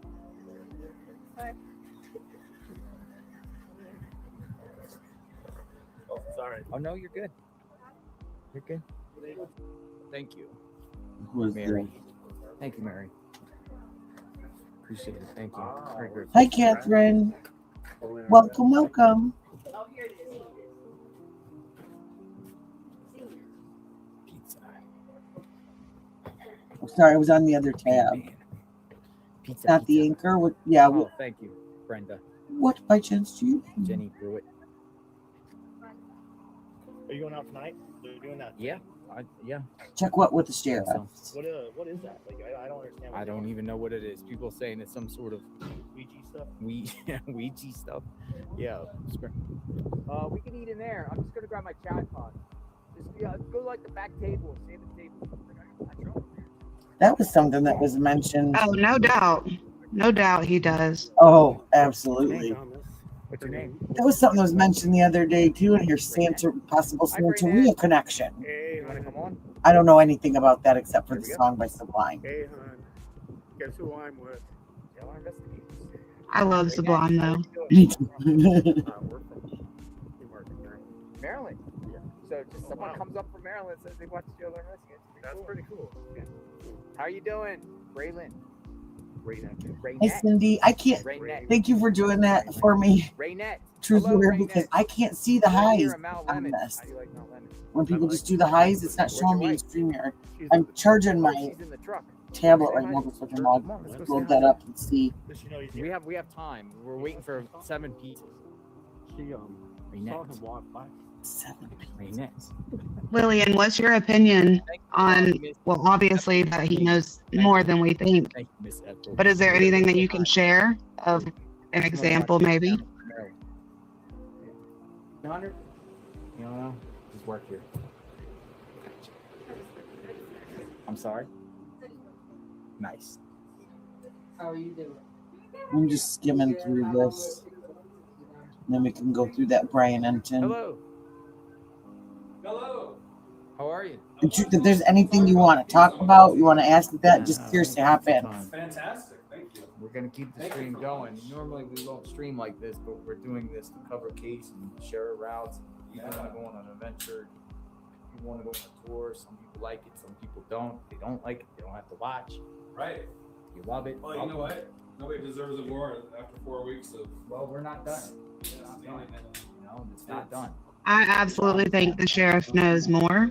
I think his ego has very much gotten in the way of solving a missing person case.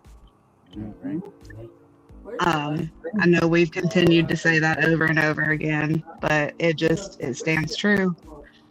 He has terribly messed this case up. Mm-hmm.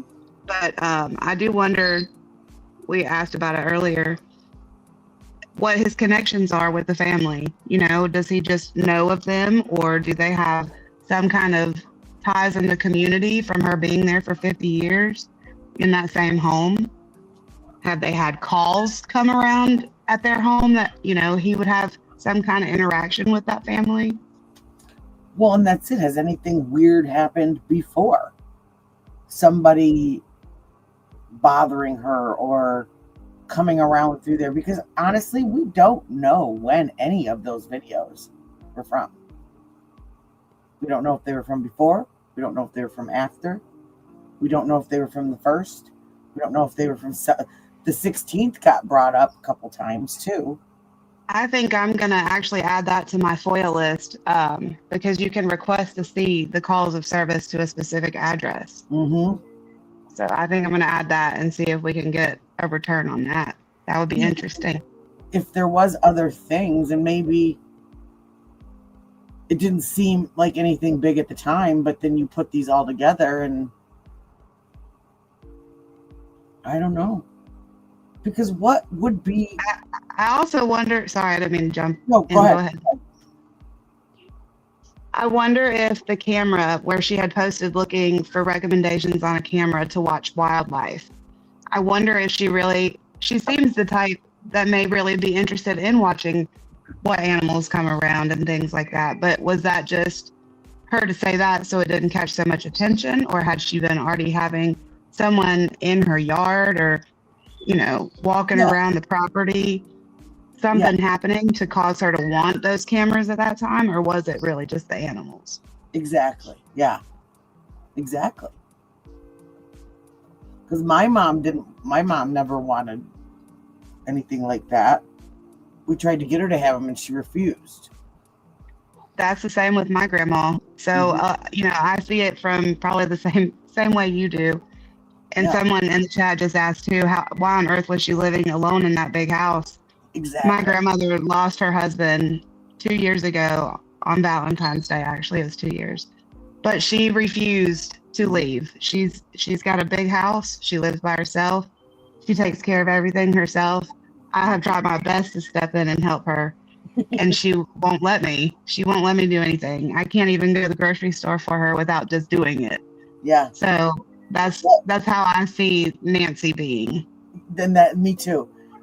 And and my thing is that, because I mean, my mom was really independent like that too. And I think I've said it a lot in here before too.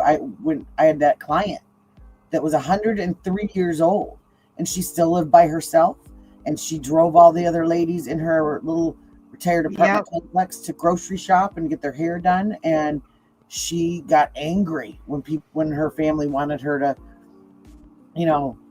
have someone there, have a caretaker, anything. And but in that same instance, then because they weren't, like with me, I lived right next door to my mother, but because they were 4 miles is not that far, but it's far enough. Would they have had, like, there should have been things in place, like maybe, like we talked about last night, like a life alert.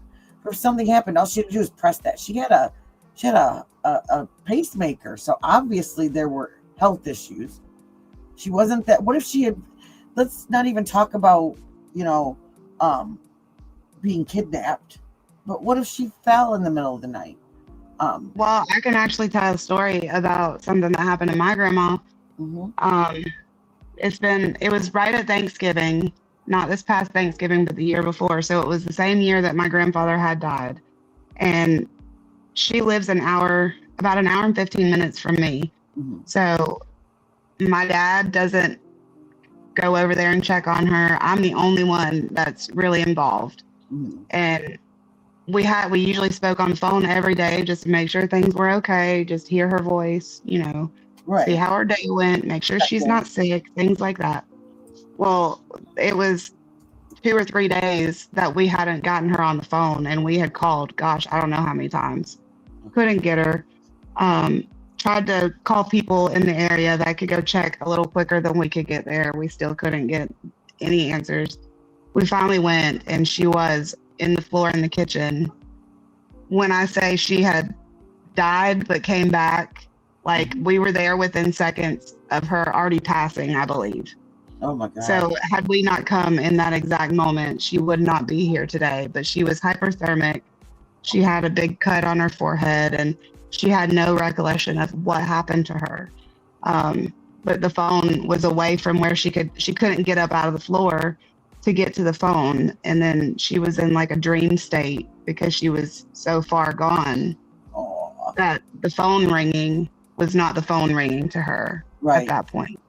But it was terrifying. So there's a lot to that, but it was very, very scary. So now it's hard to not speak to her every day still, because I think, what if that happened again and we don't get there in time, or something different if she falls outside and she's not around a phone, because she doesn't even have a cell phone she carries. Yeah. So it's just, it's a fear, a real fear. Well, like, my mom's cell phone was never charged. And even if it was sitting on her dresser. We're right, like, right. What? I mean, and what's the point of that, right? She did have a smartwatch, but she took it off and it was on the charger. So, and that was left behind. So she took it off at night to go to bed. And, and so that was one of the things that they had, come out with, is that, so she was in her room, she had her hearing aids out, because she left her hearing aids too. Didn't she leave her hearing aids? That's what I heard, yeah. And so, she had something, but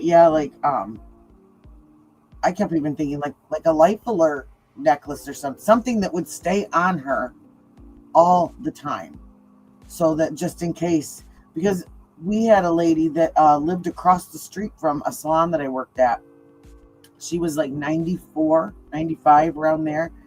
And we didn't see her for a couple days. And my boss knew her and decided, just because he would always see her sitting on her front porch in the morning, and he didn't see her in a couple days. He decided to go over there because her garage had been left open. And he went in there, and she had fallen and broken her hip and had been laying on the floor in the hall for 3 days.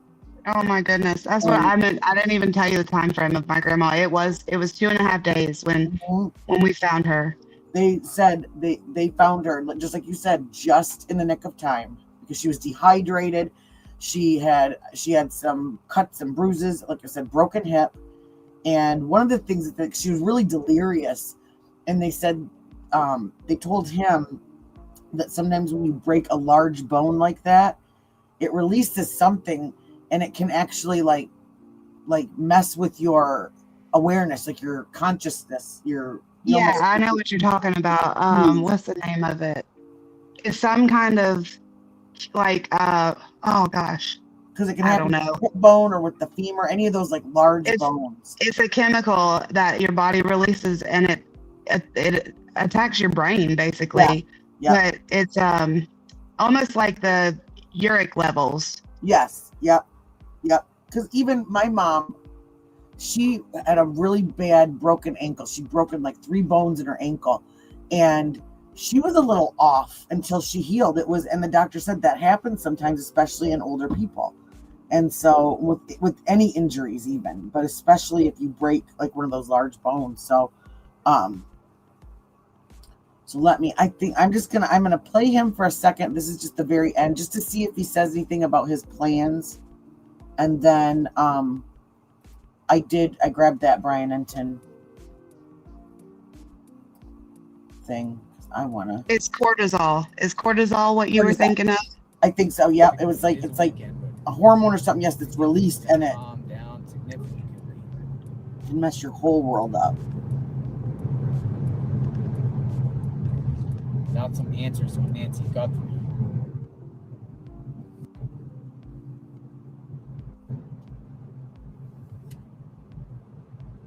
Yeah, something.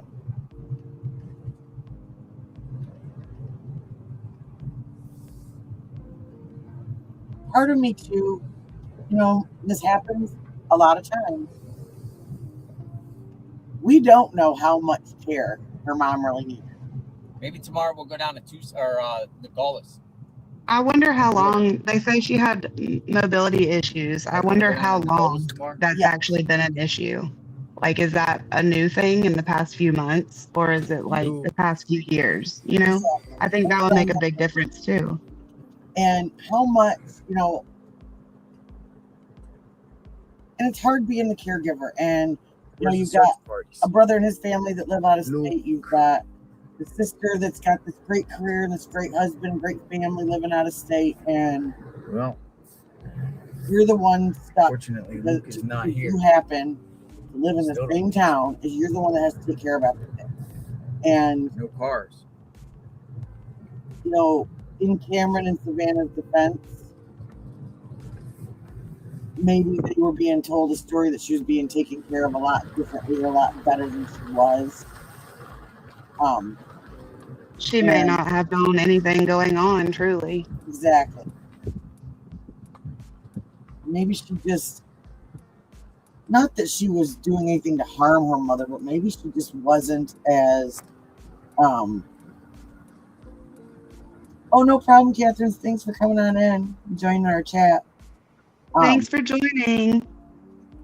How far is the sheriff's office? Like, just getting tired of doing it and just not being as maybe we'll regroup tomorrow. Diligent about certain things as she could have been, as far as safety, as far as do something making tomorrow. Sure that And regroup.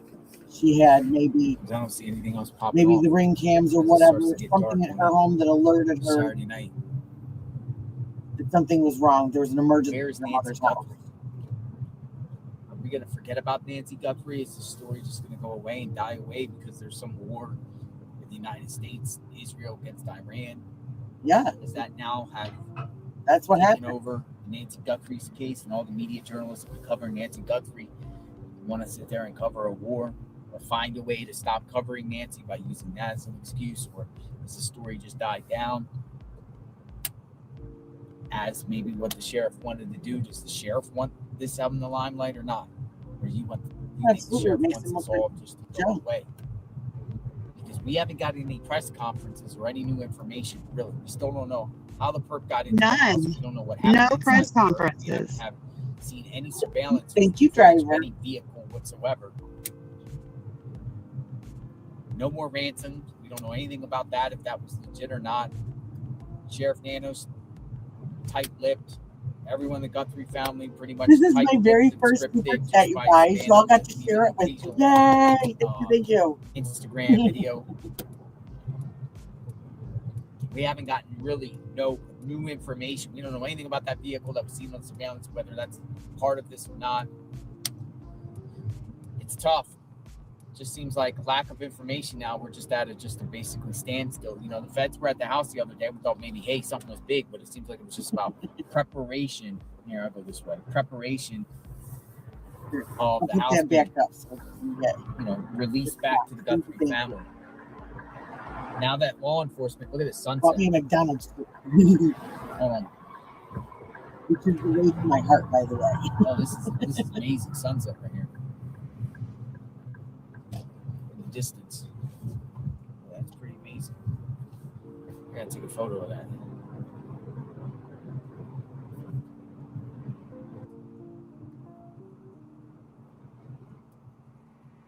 There, I forgot about that. I had it up really loud. Yeah, no, that's you guys got to share this with me. That's my very, very, very first super chat. So thank you, driver. That will buy me a McDonald's Coke. And if you know me, that is truly the way to my heart. A McDonald's Fountain Coke Zero with extra ice. So thank you. Wow, look at that sunset. That is so exciting though. Yay. That is beautiful. I didn't know you hadn't ever gotten a super chat before. No, I just qualified for I qualified for them a while back, but I didn't really know what to do with them, like how to do it. And then I got an email the other day, and it like took me step by step on how to set it all up. Because what they have to go through like all of your videos and make sure that all my videos follow term of service and community guidelines. And then they tell you whether or not you're approved for it. And then you have to go through this whole thing of setting everything up. And I got to check. I put some, let me see. I don't know if I can do it on the computer. I can't do it on the computer. My phone charged up enough. I got us our own emojis. Oh, yay. That'll be fun. Mm-hmm. Just a wild and crazy case. Let me see. I think I can't do it on my computer, but I should be able. Searches. Let me see. Lobby.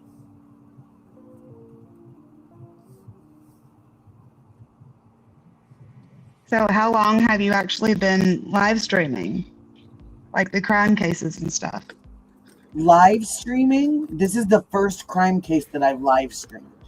I've been on with my other friend when she was doing them, but I was just doing videos of cold cases and things like that. And then I started going live when I got my website. You're at the stage here. And when this case popped up, and I was like, oh my gosh. And we just started talking about it with just some of my friends. We're like, hey, well, very, very worried. The media is moving on. And they're just going because we were interested in it. And I can't find them. I have to go through and mess with it. But we've got claw mark emojis. But that'll be cute. I can't wait to see them. Oh yeah, it's fun. It looks kind of like my watermark up in the corner. Yeah, I see that. But and so it really was just it seriously was like 5 of us sitting in here talking, going over this stuff while I was doing my nails, my nail tutorials, and like all of a sudden, because that's always the joke, I'm the Temu version of Bailey Sears. I'm like, and now you've got 45 of us sitting in here watching you. Exactly, and I'm loving it. Like it's so great, and I've met so many cool people. Like this channel was just supposed to be like a portion of my business where I did tutorials and things like that. And that's something is I did memberships, and with the second tier, I was able to tie that in. And I've got to figure out exactly how to set it up, but I can do it to where it gives people discounts on my website when that's really neat. Yeah, when they're members. And so and I did it really, really cheap. So like I said, everybody, like I'm just offering these things, but I will in the headline. If you don't, if you can't, if you don't do super chats and memberships and stuff like that, I'm cool with that. If you can't afford it, I'm cool with that. It's nobody's gonna get treated any differently in here almost feels like because of that. So it's just something that I'm able to offer, and this is part of my business, and so I decided to offer it. And like I said, well, I'm proud of you because it seems to be going very well for you. Yeah, You're doing a great job. Thank you. And I'm just, we're really getting a good group in here, you know, and I'm really enjoying being able to do this stuff with everybody and talk, and everybody's so cool. They're not, nobody's mean to each other. I don't even get like any, I don't even get any trolls. I mean, really. No, it's been really nice Mhm. because I usually don't like to go live with my voice or my video. I'm just a shy person, I guess, but I feel very comfortable. I don't feel anxious to be talking Yep. and sharing information. You know, I feel like we can all just bounce things off of each other. Mhm. Exactly. Hi, Pamela. We're not JLR. We're just reviewing his stream from today because we missed it. So we just kind of zipped around to a couple spots. But he got pretty girly. Now he's two ladies. I really don't know what the MX you are talking about right now. You don't know Samantha in Jersey?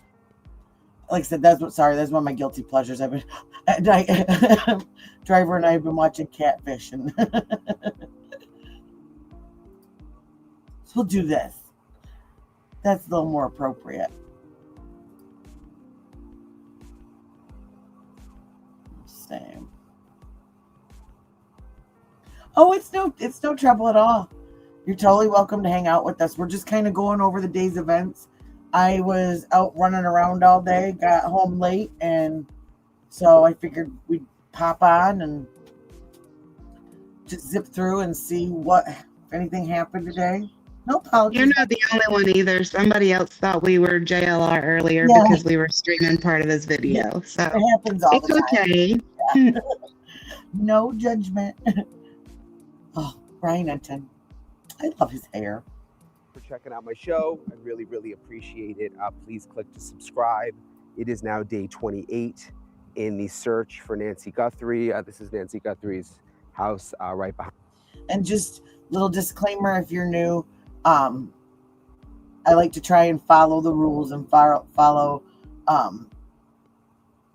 you know, the what's it called? Oh my gosh. 1, 2, 3, 4. You're right. I didn't want to interrupt you, so I oh just. no, you're fine. I was having a brain fart. I'm trying to, but I have to stop and start and talk about what he's saying. So don't get mad at me. I'll try to do it like at good spots, but fair use, so that we can watch and catch up on what happened. Just so they don't flag you. Yep, exactly. I mean, it's really weird. Today is Saturday, but there's no one out here today. I mean, there's one other person out here, but none of the other media is out here. I know there's still some media in town, but it's kind of interesting. I've never been outside the house and really just been the only one. And it's just like super quiet out here when normally, you hear the humming. And he's been really cool about saying, like some of the streamers and stuff, when they're catching him or they're recording him doing his stuff, he told JLR the other day, he's like, I don't care, it's fine. I mean, it's it's getting him out there, getting his name out there. I would like it if he would just go independent too. I think he'd do well. Of generators and reporters talking to each other and that kind of thing, so it's kind of just been a different vibe. I was just thinking to myself, just sitting outside Nancy's, like sometimes I'll just look at the front door and think about, gosh, like what happened here? It's just weird to stare and think if you were here early in the morning on February 1st, you would have seen what happened, and we still don't know now 28 days later. Well, and that's it. He was the one that said to the sheriff, did you notice that camera was missing? Did you notice that there was blood on the ground still? if you've opened up the crime scene.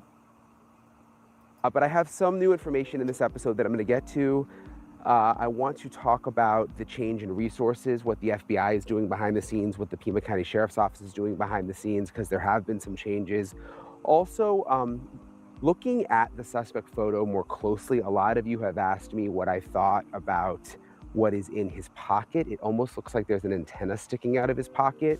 I have a retired FBI agent and CIA officer who's going to tell me what she thinks it is. Yeah, Pamela, it's just, there's really, sadly, there's still a million possibilities. Like, there's just, usually most of us by now would have a pretty strong opinion, but everybody that we've talked to in here is, has like 4 or 5, what if maybe it was this? But rarely I think that's why there's not as much arguing and chaos in this case yet. And I say yet because there should be probably later the longer it goes on. Oh, yeah. But because we haven't all picked sides yet, there's not just one or two options of what it could be. Exactly. There's so many different options. It's just wild. What was it? I don't know if you were in here the other night and somebody said it was aliens. I'm like, honestly, we have to put that at this point. I mean, right. At this point, we have to go there too. And we're going to dive into that and other parts of the case together and just sort of go over where things go from here. Day 28. I'm going to get into all of it in this episode of Brian Entin Investigates. All right. Hey, guys. So in terms of what is going on behind the scenes with detectives on the Pima County side and also on the FBI side,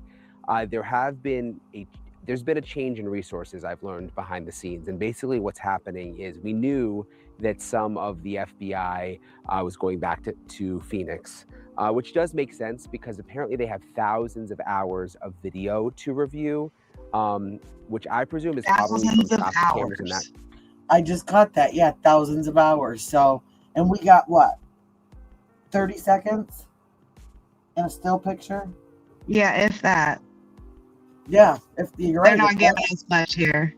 They could throw a bone somewhere. Mm-hmm. And you would think that they would. And maybe part of this is maybe they don't know anything yet because the sheriff stalled so much that they are literally just doing things now that they should have had day 2. But do you think they maybe do have more of a suspect that they're watching?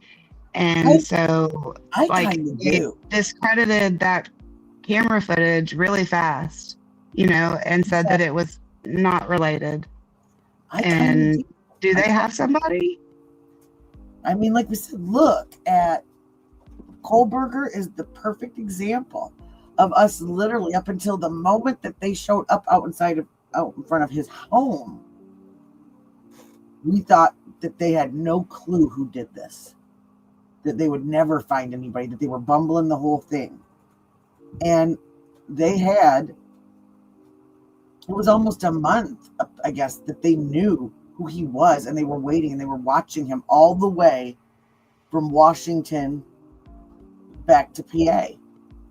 They knew. It wouldn't surprise me if it happens in this case too. Yeah. It wouldn't surprise me at all. Nope. Because there's been a few things that I've noticed that they've kind of given some, but not really much. And then, when the speculation comes around, it's just really downplayed because it just seems like they already have that person or few people.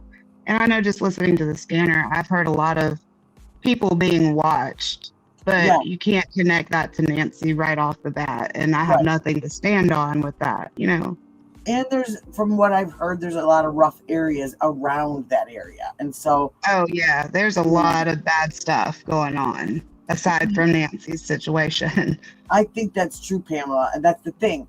They're going to hold a lot of stuff really close to the vest so that they can dot all those I's and cross all those T's.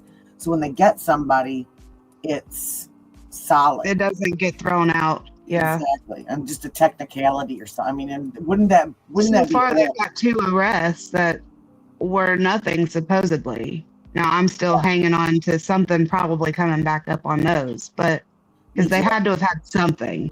especially for federal warrants. The second one, and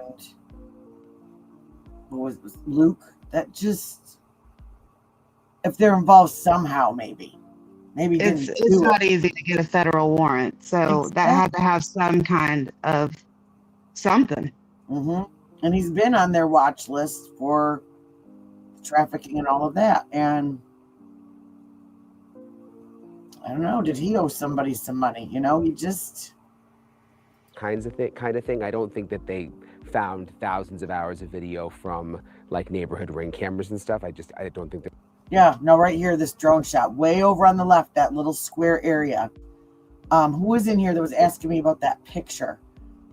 This is where this is the door that picture was taken from, where there's the little blue rug and the comforter on the ground. It was me. I hadn't seen it yet. Yeah, see that little area? Oh, that's what I gotta do. But that little area, and see, it's not a real high fence. But yeah, that was her.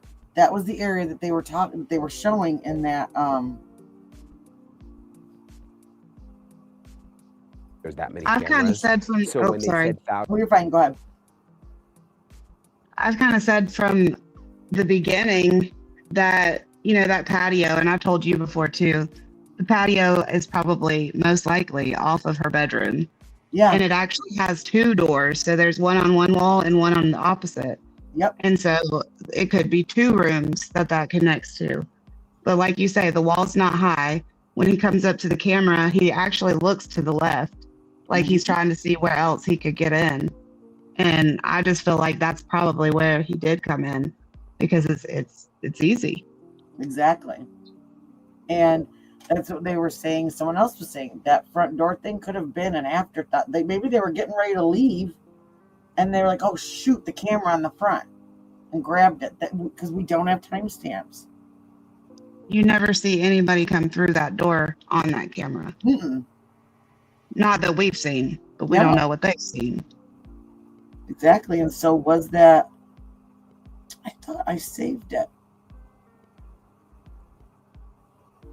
I am curious to see about the comforter, though, because like I said, I never did see that drone footage, but I did hear a lot of people talking about it, that you could see the comforter and a rug. Where is it?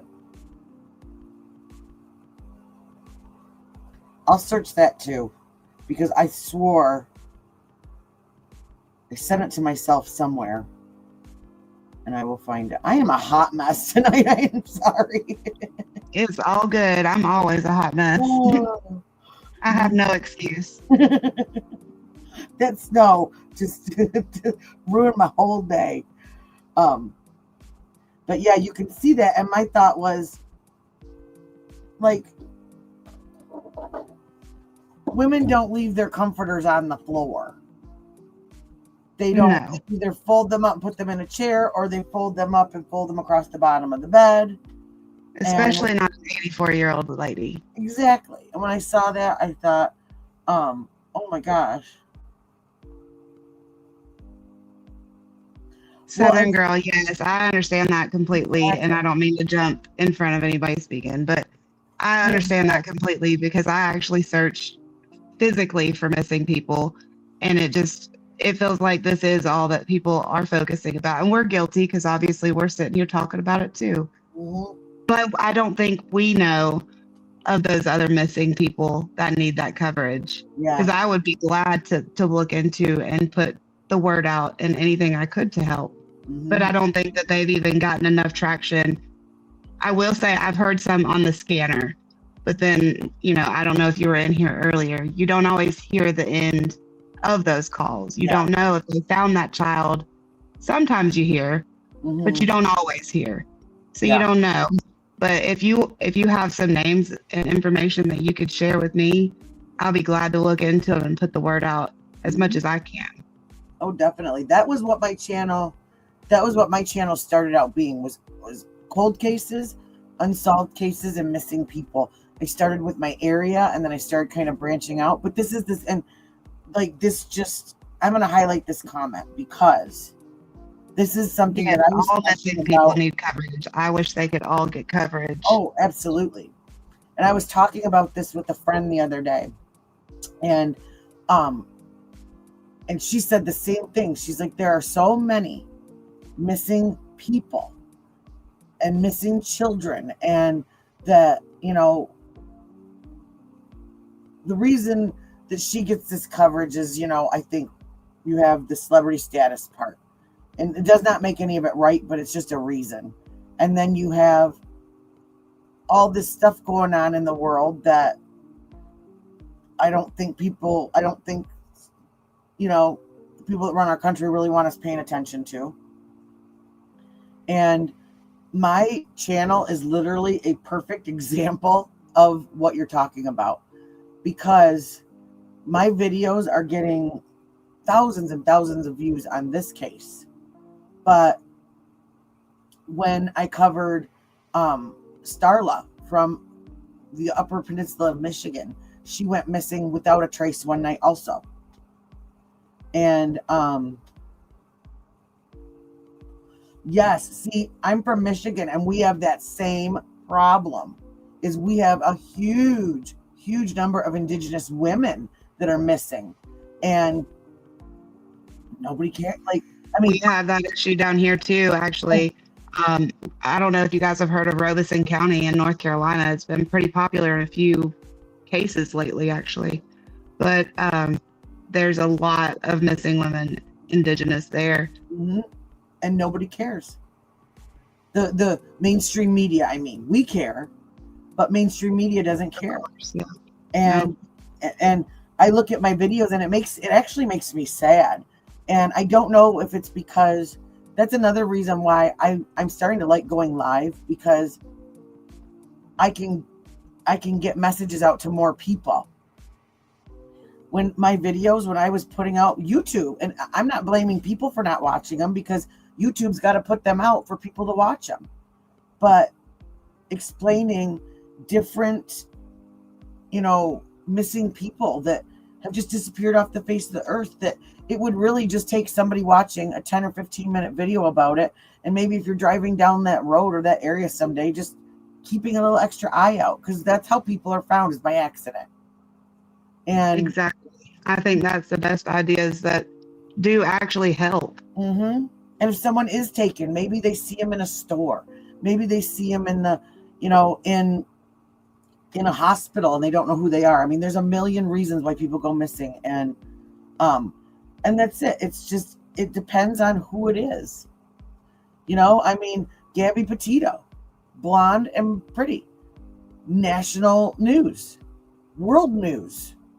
Same with this. I've had people from 5 or 6 different countries come in here and are asking questions and are interested in this, and are same with Kylie Rodney, you know, and not that they don't deserve for attention and for people, but isn't it too bad that, you know, everybody can't get that kind of attention and maybe those kinds of resources. And now I do believe you have to go back to where it originates from too. Why are all these women missing and children missing? Why are all these people missing? Exactly. And now, like JLR was saying earlier, now we're at war. So that's going to be what's all over everything. And they're going to forget about her too. And she's going to go, we're going to find out either, if we may never find out what happens to her. And now there's nobody taking checks and balances against the sheriff's department, watching what they're doing. Hopefully the FBI is handling it, but it's sad, because it's not really about, none of it's about, like, Fox News is not trying to find her. You know, CNN's not trying to find her. They're just trying to... But who are, though? The people that they're talking badly about. Well, but that's why. because you've got somebody over here getting, you know, and I've said this before, I don't know JLR. I'm not cheerleading for him. You know, he's been really nice and let us, you know, review and use his streams because he wants the word out there. But like, yeah, he's getting 1 million views and he's catching the boo-boos that the sheriff's department's doing. And he's catching all of these like midnight raids and things like that. And they don't have that ability. And he's probably... And people are coming to him to give tips, like locals. You know, you've got a local in here in the room. They're going to him to give those tips and information versus going to anyone else in the media or the sheriff's department. Exactly. And I think that that's what it's about. It has nothing to do with, they're not trying to hold up some kind of integrity or, you know, it has nothing to do with that. It's that they're just jealous and they're mad. But that's something that's happening. Our world is changing. It's changing into digital.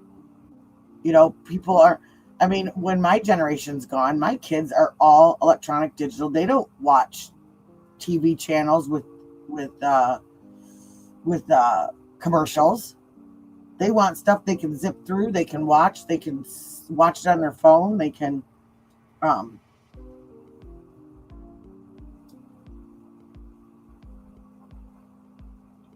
oh, absolutely, Southern Girl. That's the thing in here. It's all opinions, everything is welcome. You know, as long as everybody respects everybody in here, I'm cool. And because I want to learn. And I just, it is sad though. And, you know, there's those very same problems in my state and in Truth Warrior state too. And it's sad. And that's something like she said, you know, if there's something that you want someone to look into, find someone like Truth Warrior, like me, let us know. And, you know, we may not be getting JLR coverage. I can't guarantee that, but everybody's important enough for the world to know that they're missing, in my opinion. I absolutely agree. 100%. And like I said, you know, I haven't been public in like live videos and streaming and stuff like that. I've put out a few videos just to share information that needs to be shared with certain cases I'm on.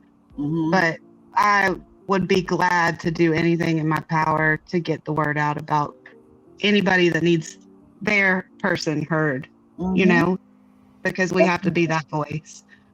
But I wanted to respond to Lane, you know, it kind of goes with that.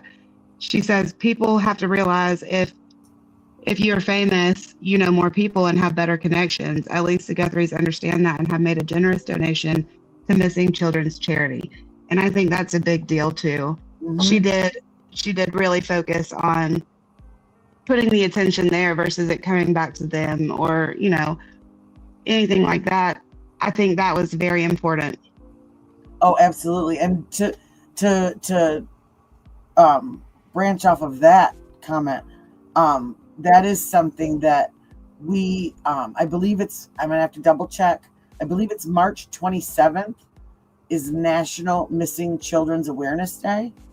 And last year I had a day, and what I did is we had missing screenshots of missing children. And like I said, my channel is Claws and Crime. So I have a nail business and I make high-end press-on nails. And so what I usually do, the national, what do you call it? They're like spokes flower, is the forget-me-not. And last year I did a whole set of nails that were all forget-me-not themed. And while I did that, we went through and scrolled through pictures and information on how to report any news about missing children. I had a bunch of missing children from my state, but I will try to put something out in enough time before this year.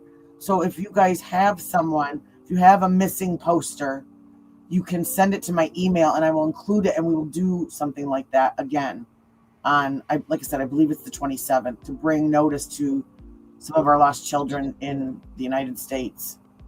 That's a great idea. It was really nice last year.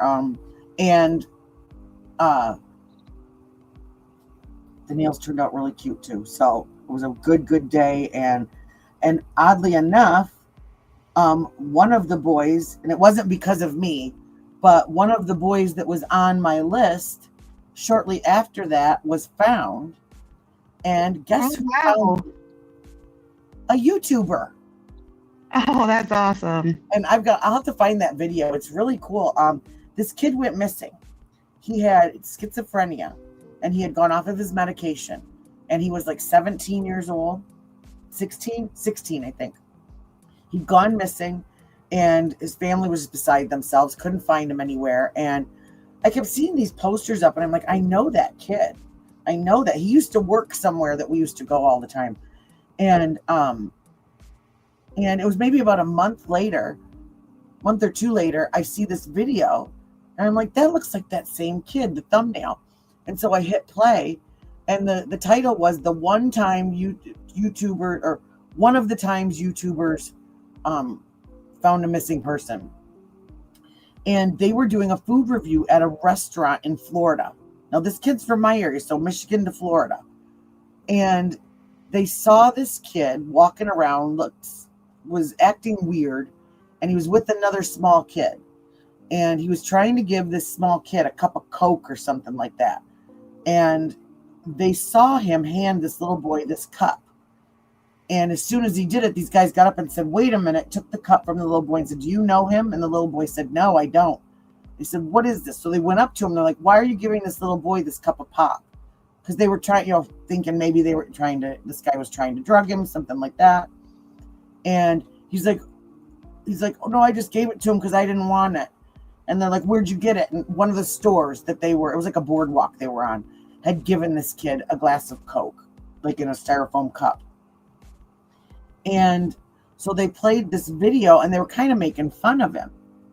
Well, all of a sudden, so they upload this video, not thinking of anything.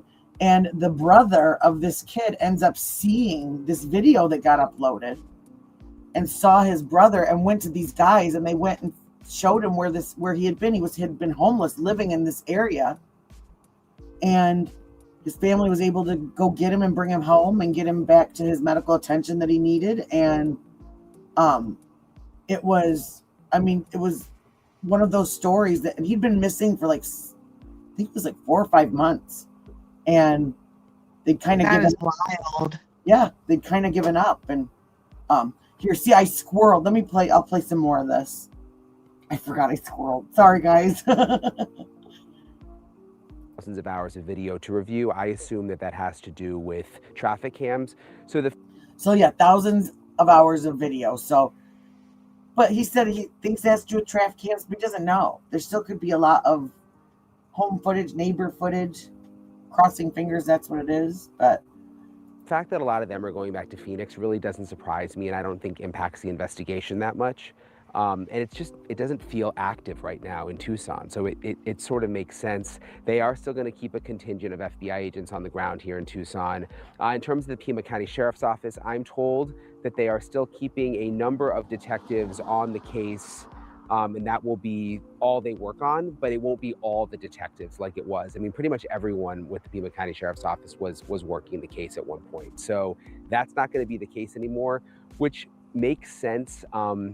Because they have other crimes here. I mean, that's been one complaint that I've heard from people who live here, is they're worried that other crimes aren't going to be investigated because all the focus was on Nancy Guthrie. So it makes sense that they would have to sort of reallocate some of those resources.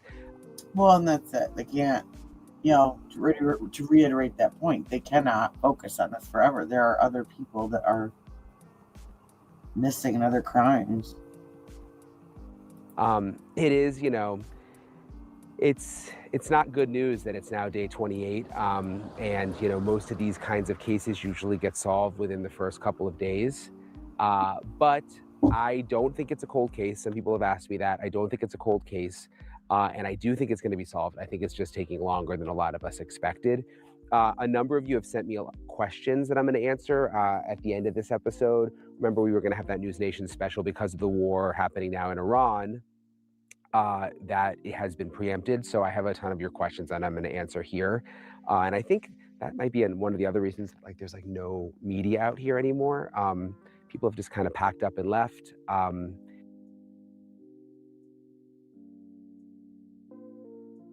Oops.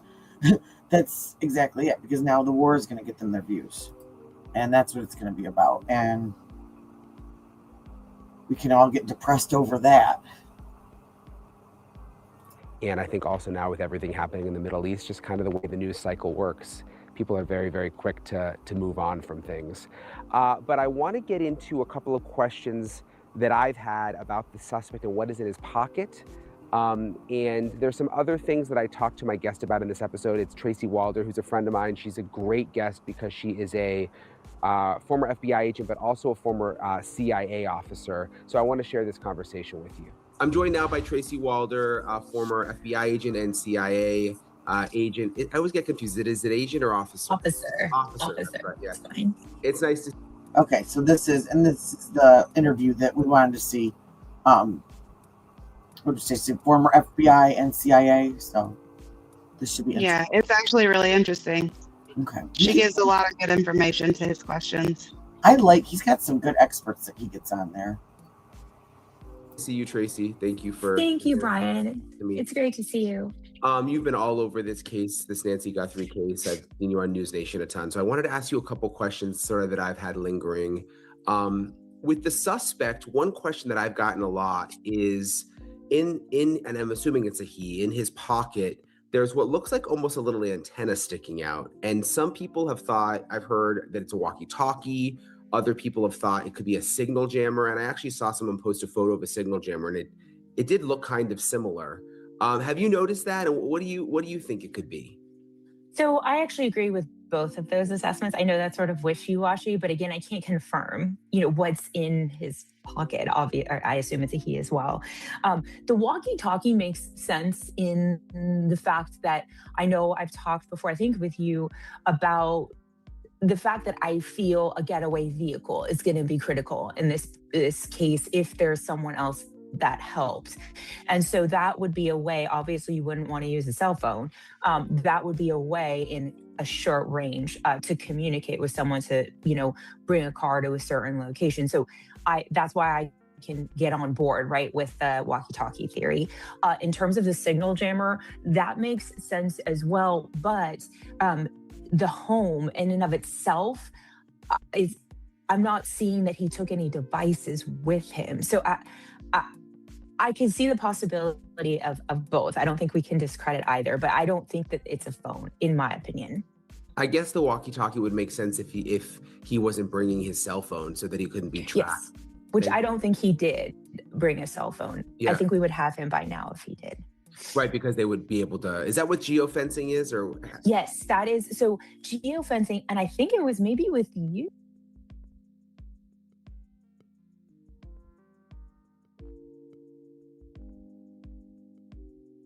Or someone, I talked about this in the Kohberger case because they were using geofencing. Boo, I was muted. Okay.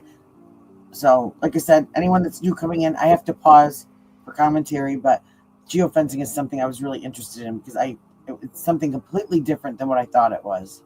So I'm interested. Yeah, I wasn't actually familiar with this prior to this case into the extremes that I know now. Amen, Diana. A couple years ago, they dug up they still don't know. They dug up somebody's backyard in Kalamazoo and still come find him.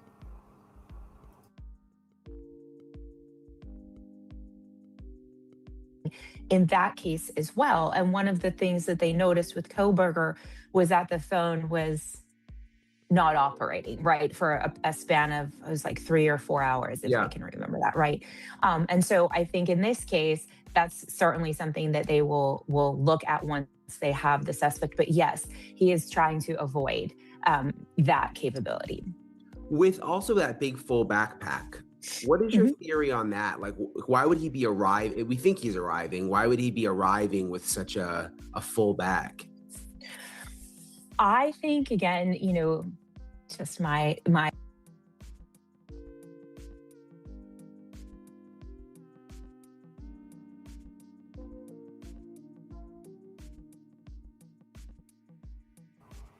Sorry. Okay. We don't know if he's arriving, though, or if he's leaving. We don't know. And they have ripped us around, jerked us around so much about timestamps and pictures and when was this and when was that, that we really don't know. a hypothesis that he is arriving with things to subdue her. Maybe even, blankets or tarps to put her in. I don't want to seem overly morbid or graphic, but things like zip ties, tape, things to subdue her. That's what I think is in the backpack. Yeah, I wondered about tarps too, just because it looks so full. Like, and you would think of like tarps would be, you know what I mean? It would really fill out. Roll it up. And, yeah. It is. It's sad to think. Well, it almost has that square shape of like a tarp that's folded. Like. Yeah, there's a lot in that book bag though. Oh yeah. It's definitely not empty. It's full. But and again, so is that them leaving. And that's maybe he rolled it up and packed it up and that's why it is so full, because it never goes back to the same shape as when you got it out of the bag. And they've already done their deed, and that last thing is, oh shoot, the camera. I'm gonna go grab the camera. And like you said, he's looking off to the right. Yeah. That's a good question. I would love if we could get those timestamps, but unfortunately they don't want to get those out. Think about it. I mean, even in Savannah's latest video, it's almost like she's acknowledging that there's a real possibility now that, Nancy is no longer with us. It's incredibly sad, hard to talk about, right? In relation to this case, because in other cases, we tend to have, unfortunately, deceased bodies or those kinds of things where there's like a finality, right, to that. And then you can kind of talk through that. But in this case, we don't have any of that. And so you want to try to remain sensitive to what they're going through at the same time, but then also the reality and logic, of the situation. Do you know and that's it. I mean, I don't want to be a downer, be negative, but I really don't think that if she even made it out of that house, that she really made it much longer than. I don't think so either. If we go by her health and all of that, there's just so many things that could happen. And like I said, there's that 2 a.m. Even just the fright, like if they came in her bedroom and frightened her suddenly, exactly, with her heart issues, that could have been it right then. But we don't know. And they recorded a blood pressure or a heart rate spike at 2 a.m. Right. So that to me would be somebody at 2 a.m. you're asleep. That's somebody getting startled or scared or. God, can you imagine? The $1 million reward, and I think everybody's hoping that will. It's a lot of money, for someone who might know something. Does the FBI have ways that people can actually stay anonymous? Because I'm just thinking, if that is your family member who did it or something, and you want the money, but you don't want to be that involved in you know what I mean? So my guess is the FBI, the way that they will handle something like that is they will know ultimately who you are. However, they can keep your name and all of that information totally anonymous to the public as long as you didn't have participation in the crime. And again, maybe they'll work with you if they have participation in the crime, right? I don't know. There's so many different ways that they could go about that. But if you don't, and you're just want to give a tip, I don't know that you can remain truly anonymous in terms of the FBI not finding out who you are, but they would never allow the public to find out who you are. Okay. Yeah, that's good. Well, and that's just it. There's got to be some. I mean, they're not just going to leave a bag of money in a parking lot and you run up and get it, So that's still going to probably be a deterrent for some people, especially if they did have some involvement in it. People to know, since, you know, So I've been away from home for a while for work, and one of the things I miss so much are my factory You can meals. skip They all make it that. so He's got just his by ads shampoo in there. and election. You know they don't look like that. Awful for him. He had to close so many accounts. It took a lot. Been alerted by an estimate. It is a fine. It already shows hundreds, not limited. You will slash yourself. And you think the reward could work, or do you think it would have already? Sheesh. It hasn't been a full week, but So yes and no. Be careful. I think it would have worked earlier on. I think now that dollar amount, excuse me, because the dollar amounts, and I said that on News Nation, I felt were obviously low. No one's going to talk for that amount. The problem. Yeah, I mean, in today's economy, like 50,000, 100,000, sadly, isn't really that much. And Nope. And in the beginning, all the reward was I think they said $2,500. yeah. I mean, wow. I'd be a little offended. I'm just saying, you know. Especially, I know the sheriff said, you know, they didn't want a bunch of riffraff. It's going to happen anyway when you have a case that's nationally known. It doesn't matter. So I think if they just would have done this in the beginning, maybe they would have had more leverage. Is that now it's been going on a month, I guess now, of this, and no one has come forward. And so I think the people involved now are like, well, they can't figure this out. So what does it matter? Even if I do come forward and get this $1 million and then I go to jail, you know, for that, they haven't been able to figure this out. So I don't know that it's going to move the needle now. I think it would have in the first weeks of the investigation. Yeah, basically, they're done. They didn't get their money, but they haven't been caught, so they can go be free, do what they want to do. Yeah. And I think back to Koberger, you know, they weren't talking much, the police or the FBI, and we were being really critical of them. I was, and then come to find out they were making a lot of progress in the scenes. And I hate to be like negative, but I just don't get that sense in this case. Like, I don't feel like there's a ton happening that we don't know about, and there's some imminent arrest. That's what I worry about. Hi, Amber, because this seems to be a little bit worse than that. I am good now that I'm home and off these snowy roads. How are you? So the difference is in the Idaho case, and I say this because I think you're awesome and you're my friend. Yeah, I disagreed with that, you know, criticism of the police because nothing really happened today. We zipped through JLR's live today to see, and they toured Mount Lemmon, and it was beautiful scenery. But he had said that today was the last day that he was going to be at the house, which, I mean, there really is no point anymore, you know. I don't know where he's going to sit. If it sounded like he was going to be out there for a little bit, but I think it's getting to the point where this is winding down. He can probably do a lot of the stuff that he's doing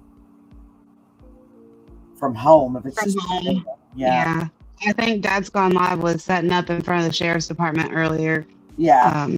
That was suggested a lot because obviously you can watch SWAT come and go. Yeah, he lives and that goes along with what Brian's going to say about, you know, the suspects. Mm-hmm.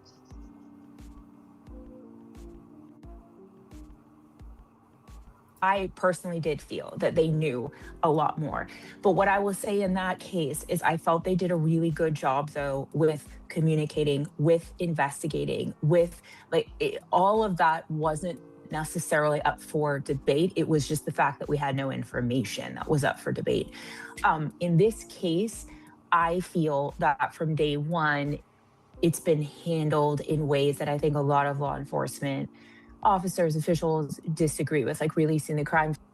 Yes. And that part right there, that part. Exactly. A lot of them are disagreeing with how this is handled. Yeah. And we didn't have that in Idaho. In Idaho, we just didn't understand. we thought that because they weren't giving us anything that they had nothing, but they didn't.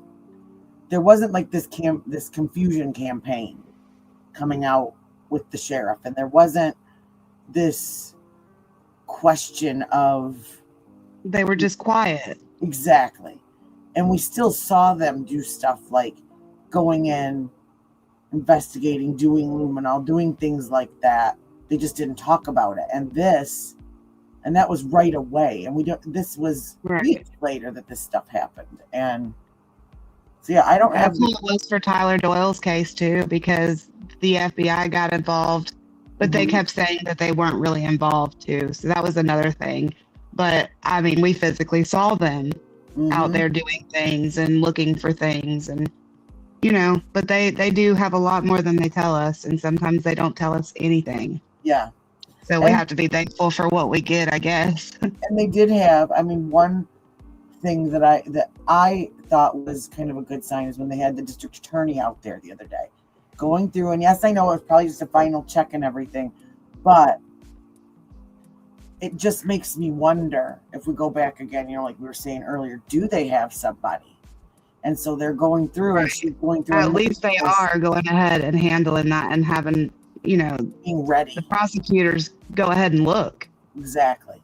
And is that just to be ready, or is that because they're getting ready to go in front of a grand jury to officially charge someone, and we're going to find out to arrest somebody? I mean, something. I just wonder if, like that CSI detective that was talking earlier when he said, in the next, he believes if she's going to be found soon, that it was going to be in the next week or two, and it was going to be an accident. And that was just from his own personal experience. Right. Seen too soon. All of those things are problematic and do compromise the case. And so a lack of information isn't bad and doesn't compromise the case, but this lack of getting along, lack of investigating things properly, having to go back and forth, all of those things do, in my opinion, compromise the case. And show that maybe they're not in a good place.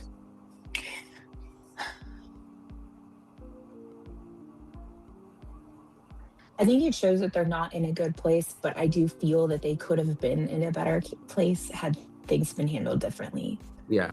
Exactly. There's so many what could have been with this, and yeah. What do you make of, and I don't know if you've seen this, we had a drone video the other day of, they were doing like one final walk through the house. I saw that. And there were those people in the suits. There was a woman in like a kind of a dressy suit and a man. And we found out later that some of them were U.S. attorneys. Yeah. I was just thinking, I'm like, look at us predicting what. Yeah. I don't want to give away everything, so I kind of don't touch on a lot. But yeah, there's a lot coming up that will answer that too. Brian needs to interview us. See. I love Brian. He's so good. Me too. Yes. What do you make of them being there? Yeah, so that was a funny, everyone's like, oh, those are FBI agents. I was like, that's definitely not an FBI agent because I never wore a skirt as an FBI agent. That was 100% not an FBI. I said that too. I was like, that's not an FBI agent. I was like, all the female agents have had slacks and like boots or tennis shoes on, and they've got their weapons on, and that lady was too. You can definitely tell the difference. Yeah, that was. If you know what you're looking for. I mean, I can see where. Yeah, that wasn't. I can see where other people might miss things, but yeah. The minute I saw the heels and the skirt, I thought, that's not an FBI agent. That's got to be an attorney or yeah. Agent.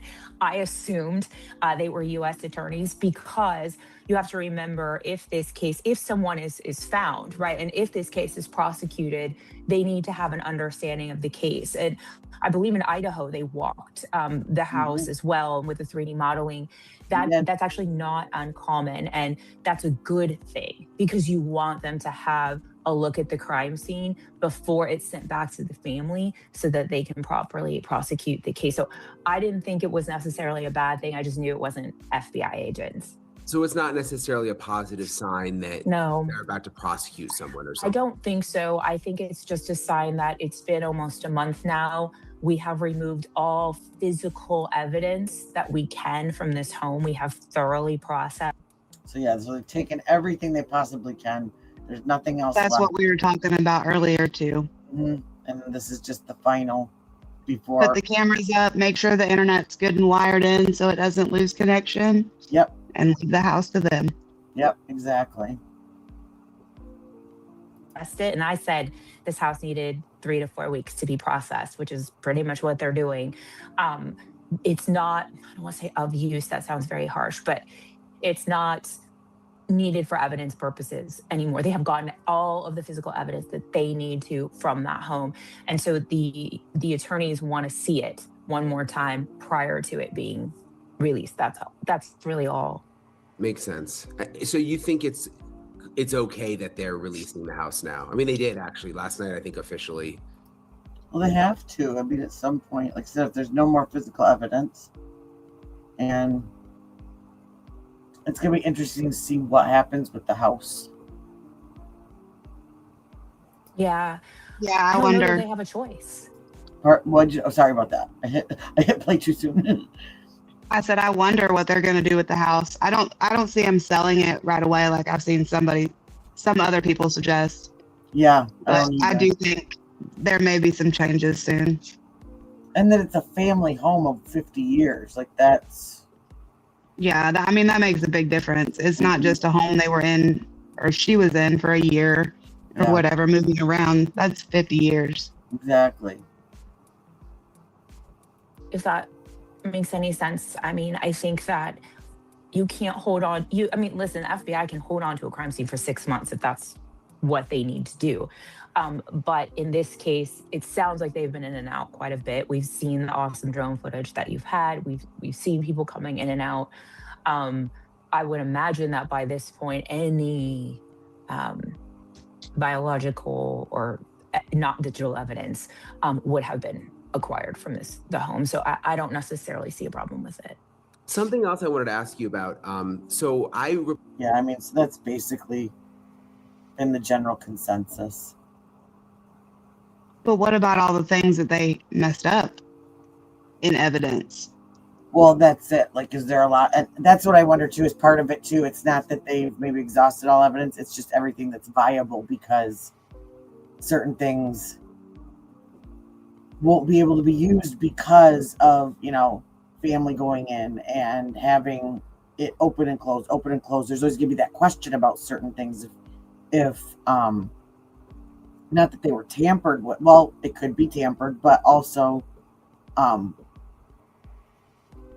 like say there's DNA and someone comes in a week after because the crime scene got open, sneezes, and that's why there's 2 DNA profiles. It's not because that was from the original night or something like that. Like, right. It could be something like that holding up the progress too. Mm-hmm. Reported a couple weeks ago that there had been polygraphs used in the case, and I'm pretty sure it was the FBI. The sheriff kind of responded and said, the polygraphs that people are seeing are new hires at the sheriff's office, but the polygraphs that I was talking about weren't from that day. They were from a different time, and I think it was the FBI, not the sheriff's office, who was administering them. Well, that was, the ones he's talking about was when they were sitting outside the sheriff's office and they kept seeing all those people coming in and out. The sheriff's office was having a hiring event because I saw. Yeah, that's when Brian had reported that, and all the streamers, everybody else thought it was like currently right then, and so they ran to the sheriff's department fast as they could go. Yeah, exactly. And they're like, "Are you here for a polygraph? Are you here for a polygraph?" You had to stop that one woman. It wasn't even that day. And then he reported that night that it was like days prior or whatever. That was funny. I like that. But I saw on your Instagram, you actually have kind of an interesting story with a polygraph. Was it when you were in the CIA that you had to take a polygraph, or? So I had to take for both because of the kinds of cases that I worked at FBI at the time. I took something called the lifestyle polygraph, which is definitely not what they're giving these individuals. There's no way that that's what they're giving. Yeah. Those are 8-hour-long polygraphs looking at like deviations of your life and deviant life behaviors and those kinds of things. I don't think that that's what they're giving these individuals. I think they're giving them a very quick poly. So we're talking 30 to 60 minutes is my guess, to eliminate people. I don't want to say completely eliminate them, but to help sort of thin this lead herd that they have. That's just it. The huge amount of leads that they have to go through. I can't imagine. That's going to take so much time. And that's what we hope they're quietly doing behind the scenes. This overwhelming amount of leads and individuals to decide whether, someone just right off the top, if they're telling the truth and answering these basic questions, then maybe that's someone that, in terms of triage, we don't have to clear them, but we don't have to put them at the top of our list right now. Right. And so I think that's what they're probably using them for. It's not, you can't use them in court, right? It's not an admission of guilt or innocence. So I think that's what they're doing with them.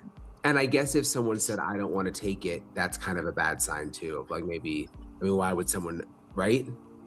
I think people are mixed, right? Like on that. First of all, it's scary. I mean, polygraph is not a fun, It'd be scary, but I would think with me, if I knew I hadn't done anything, then yeah, give that to me. Get me out of the way. Get me out of the pool. And then work on whoever else. I would fail. I would absolutely fail it. Even if I was telling the truth, I would fail it. Would you have anxiety? Would it scare you? Yeah. I mean, my heart would do all kinds of flutters during the polygraph that they would say that I was lying the whole time. I could just imagine how that would go. I think I'd do good on one. But I say that now though. it's not been, Let's hope you don't have to take one. Exactly. Experience, right? You're hooked up to things, you're sitting in this chair. It is scary. And I also think a lot of times we see on TV all those kinds of things that, there could be used against you and all. And so I think some people are not wanting to take them because they're simply just scared of them, right? That's like one subset of the population. But yes, other individuals who are refusing to take them, it obviously could be for reasons that they want to hide their involvement. So you had to do an 8-hour one? Yes. 2 times? 8 hours? I didn't even know that was. Yes, 8 hours. Could you imagine that? Oh, no, an 8 hour, I couldn't do that. No, I can't even. I was going to say, can you still do the 8 hours, or is that for just a normal 30-minute one? Yeah, I mean, I don't even want to do something that feels good for 8 hours, let alone take a No. 1, 2, and then 3 times. Just to qualify to work on certain cases, or? No, so at CIA to have a top secret and then SCI, which is sensitive compartmented information, you have to take what's called the lifestyle polygraph. And so, yes, the first one came back as a failure or inconclusive, so I had to come back the next day. Oh, no. Oh, that would be horrible. I would be so mad. Oh, 8 hours for nothing. Mm-hmm. Yes, and which I passed. And what do they ask you? Questions on there were, they run the gamut of sexual preferences and orientation. Not that it's bad, they just want you to be out. And they ask you about drug usage. That was the question that I had trouble with. Because I've actually never done drugs in my life, and the polygrapher had a hard time believing that. And so the problem is when someone's calling you a liar and you're not lying, your blood pressure starts to go up. Oh, so it maybe give like a false positive. Yeah. Frustrated, right. And that's what was reading as inconclusive. Wow. What if you had done drugs? Like, are you allowed to say it? Yes, but it has to be within a certain amount of months, right? So, you just can't have done that yesterday. Obviously, they have a certain month usage going back. Marijuana would be fine in terms of month usage going back. I think you might have some other issues with more illicit drugs. You must have been like, I would have been freaking out when I found out I had to come back the next day. So you can still be an FBI agent if you smoked ganja in high school. So just anyone that wants to know. Yeah. Or CIA. I couldn't believe that. That's not how I've heard of things, but I guess things have loosened on their rules since marijuana's gotten legalized. Yeah. Well, one of my friends years ago tried to be a state cop, and he couldn't get in because he had a bad traffic record. I thought, well, I mean, you know, he was so mad. I'm like, well, you're gonna be pulling people over for doing exactly. You have a bad record yourself. Yeah. A little hypocrisy. That would I actually said I'm like I'd be even more nervous. Like I'm done. I actually said I'm not doing this. I'm quitting. I'm not doing this. And my recruiter actually called me and was like, no, you really should go back. And so I went back and I actually fell asleep in the chair because I didn't sleep the whole night.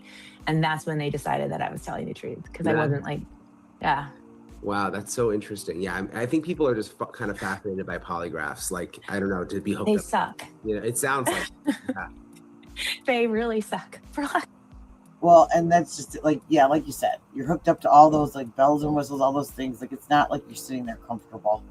I probably wouldn't sleep the night before either. Better word.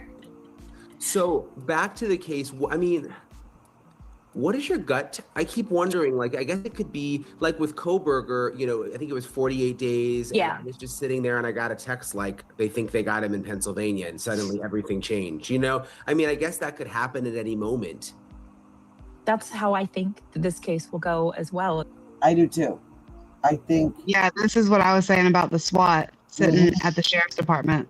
Yeah, there's going to be one night where all of a sudden cavalry rolls out and we're going to wake up to, you know, streams of this guy, of somebody, you know, doing the perp walk into the, hopefully. Yep, I think so. I pray so. I pray it's soon. Me too. Me too. It's one of those kinds of things that's going to happen at any moment. I don't know, because police are going to treat it, and you've done such a great job of like hiding the locations of the SWAT raids and those kinds of things. And police are going to treat this very similarly, because as of now, they're treating it that Nancy Guthrie is still alive, right, in a hostage kind of situation, unless that's changed. And so, I mean, you will see a very sudden movement of law enforcement behavior. This isn't going to be something that's going to take, you know, pan out through days. I just keep wondering, is it going to be one of those cases where it's like everything goes dead and then like 4 years from now, suddenly it's like, there's been a break in the, you know? Well, and I have another, like one of my questions is it, like, do they truly believe that she is still alive or she could possibly be? And I'm talking about law enforcement. Like it kind of seemed like from Savannah to me, like she kind of is starting to accept the fact that she's probably gone. But is that protocol that they just, unless they have proof of otherwise? I thought it was strange how they're acting like they are certain that she's still alive. Yeah.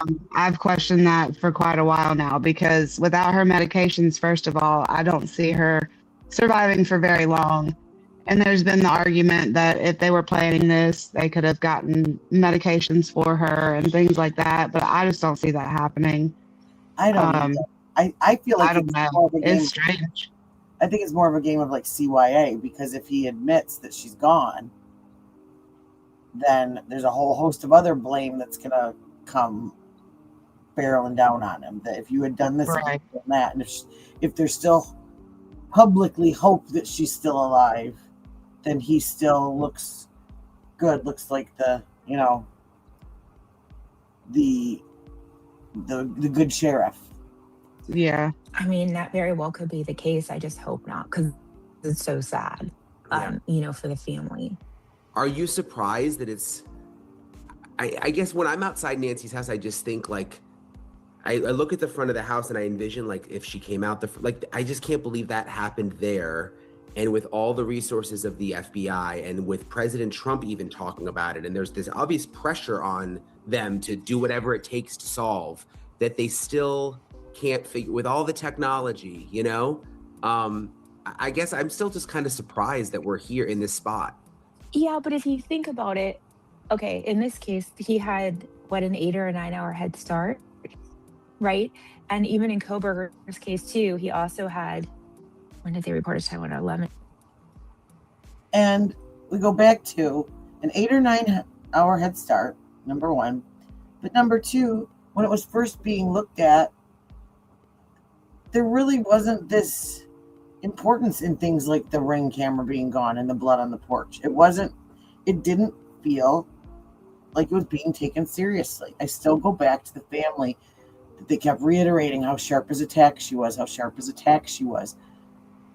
So I wonder if they did just treat this as someone wandering off. And so then that's even extra time where that evidence is getting mishmashed and stepped on and walked around and a.m. So a 7-8 hour head start.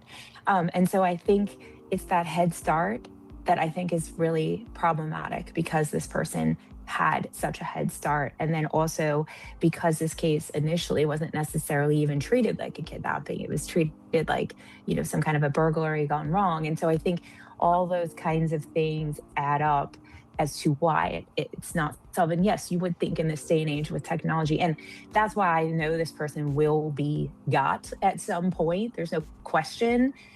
It just might not be today. That's the problem. Do you think those ransom notes in the beginning sent to the local TV stations and TMZ could end up just being unrelated? Just some person trying to get money? I already think they are unrelated. You do? And that's been seems to be pretty much everybody's opinion in here, is that they are just unrelated. And, that was just some opportunists, because all of a sudden that whole line of the story just poof, gone. We haven't heard a word about it. Yeah, where have the ransom notes gone now? Mm-hmm. Because you could at least say we got another one, that last statement by Savannah, to me, like I said, just sounded like that was from her and her only. And she's just saying, of course she represents the family, obviously, but she's just saying, okay, if you do have her, just give her up and we're done, and oh yeah, I think I do. And I think that is a bummer too, because and it's no one's fault. They had to treat that until they could not as real. And so that then added an additional 10 days, right? Of now going through these ransom notes. And it didn't help that TMZ was the one getting them, and that TMZ was the one sensationalizing them and revving everybody up about them. And like I said, they normally cover celebrities, like pop culture stuff, not. It was very strange to me that TMZ was involved too. Well, and we've talked about ties to certain things that are going on right now, and I don't necessarily know that that her being taken is tied to that, but I sure think that a lot of people that want to kind of hide in the background because their names popped up, putting themselves in this, Harvey being one of those people, so that we're paying attention to that instead of other things. So yeah, everything's just been sort of stacked against them, I guess. I've heard a couple different things. Burglary gone wrong. Some people think, I've heard people think that it was a Savannah Guthrie stalker. Do you have a feeling?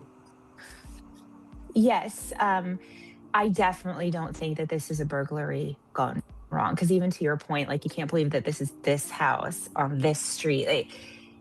There are. That's something that that we've all wondered too. Yeah, why?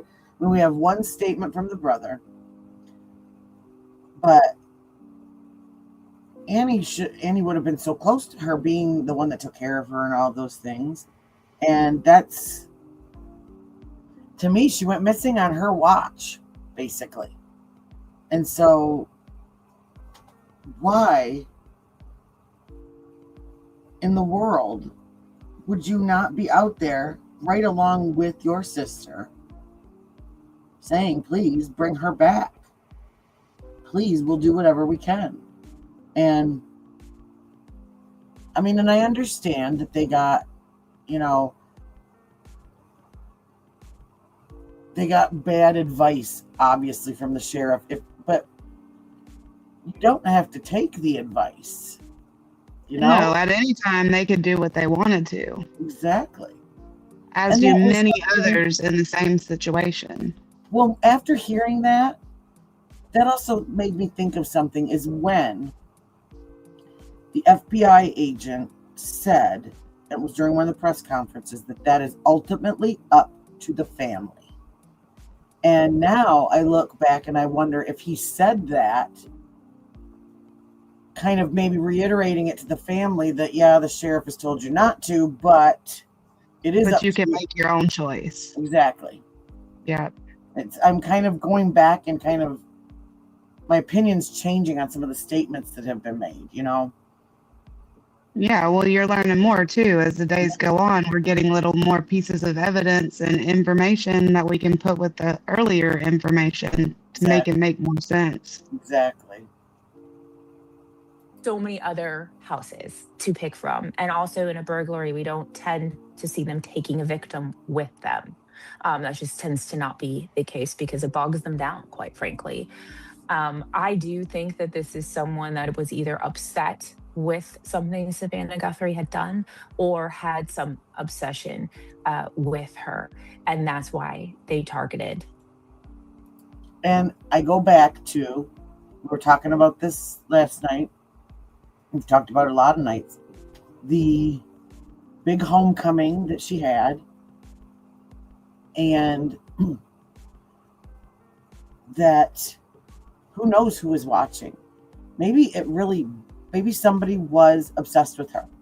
And they had been so excited about her coming to town and thinking that this was their chance to be her best friend, her whatever. You know, Megyn Kelly talked about it, and they had that story about that. She's a Scottish reporter who this man had an entire relationship in his head with her. He believed that when she was on the news and she'd brush her hair, that it was a sign to him. That when she would say certain words, that it was a sign to him. And so that's something that I have wondered, is when she came home, did this person think that this was their one big chance? And when that didn't happen, maybe they felt shunned. Maybe they were one of those people in the crowd and they said hi to her and she completely ignored them, and that was it. Because that was in like November, December when she came home. So it wasn't that long. It wasn't that long ago at all.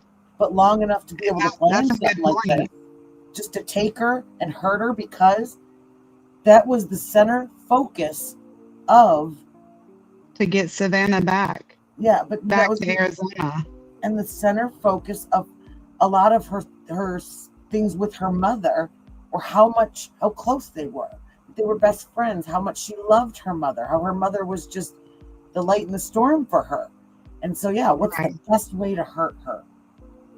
You can't get to her, but her little sweet mother is sitting maybe one neighborhood away from you. And they would know her also because she worked for Arizona University. It could have been a kid that worked in the office there that got her address and everything that way. I mean, well, I will say it's interesting, and I know that we've kind of wrote off the next door neighbor as anything like that, the gym guy, but he also works at the same university. I did not know that. I didn't know that. So I wonder if obviously you kind of know who your neighbors are, Yeah. but to what extent did they speak and know each other, living next door to each other, but also working together? Did they know each other at work? Did they even know each other worked at the same place when they did? You know, It's interesting to know that he worked there as well.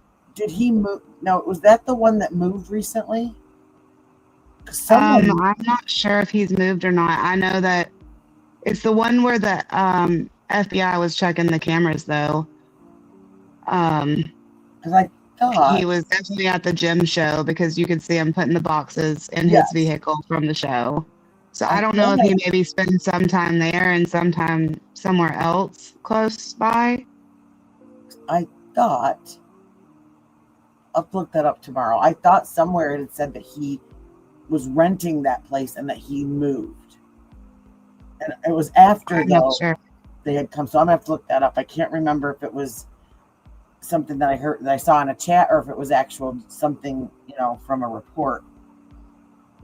This family, which I don't want to, I was being cautious to say that because I never want her to think it's her fault. It's not her fault that this person did something like this, but that's just how I feel. That's what your gut tells you. Mm-hmm. It's just too targeted, Brian. This is too, you've been there for such a long time. Like, this is not a house that you just come upon and decide to rob. It's just no. And that's something we said. It's dark. It's windy roads. It's, the more and more we hear, I'm leaning towards that it really was like a stalker that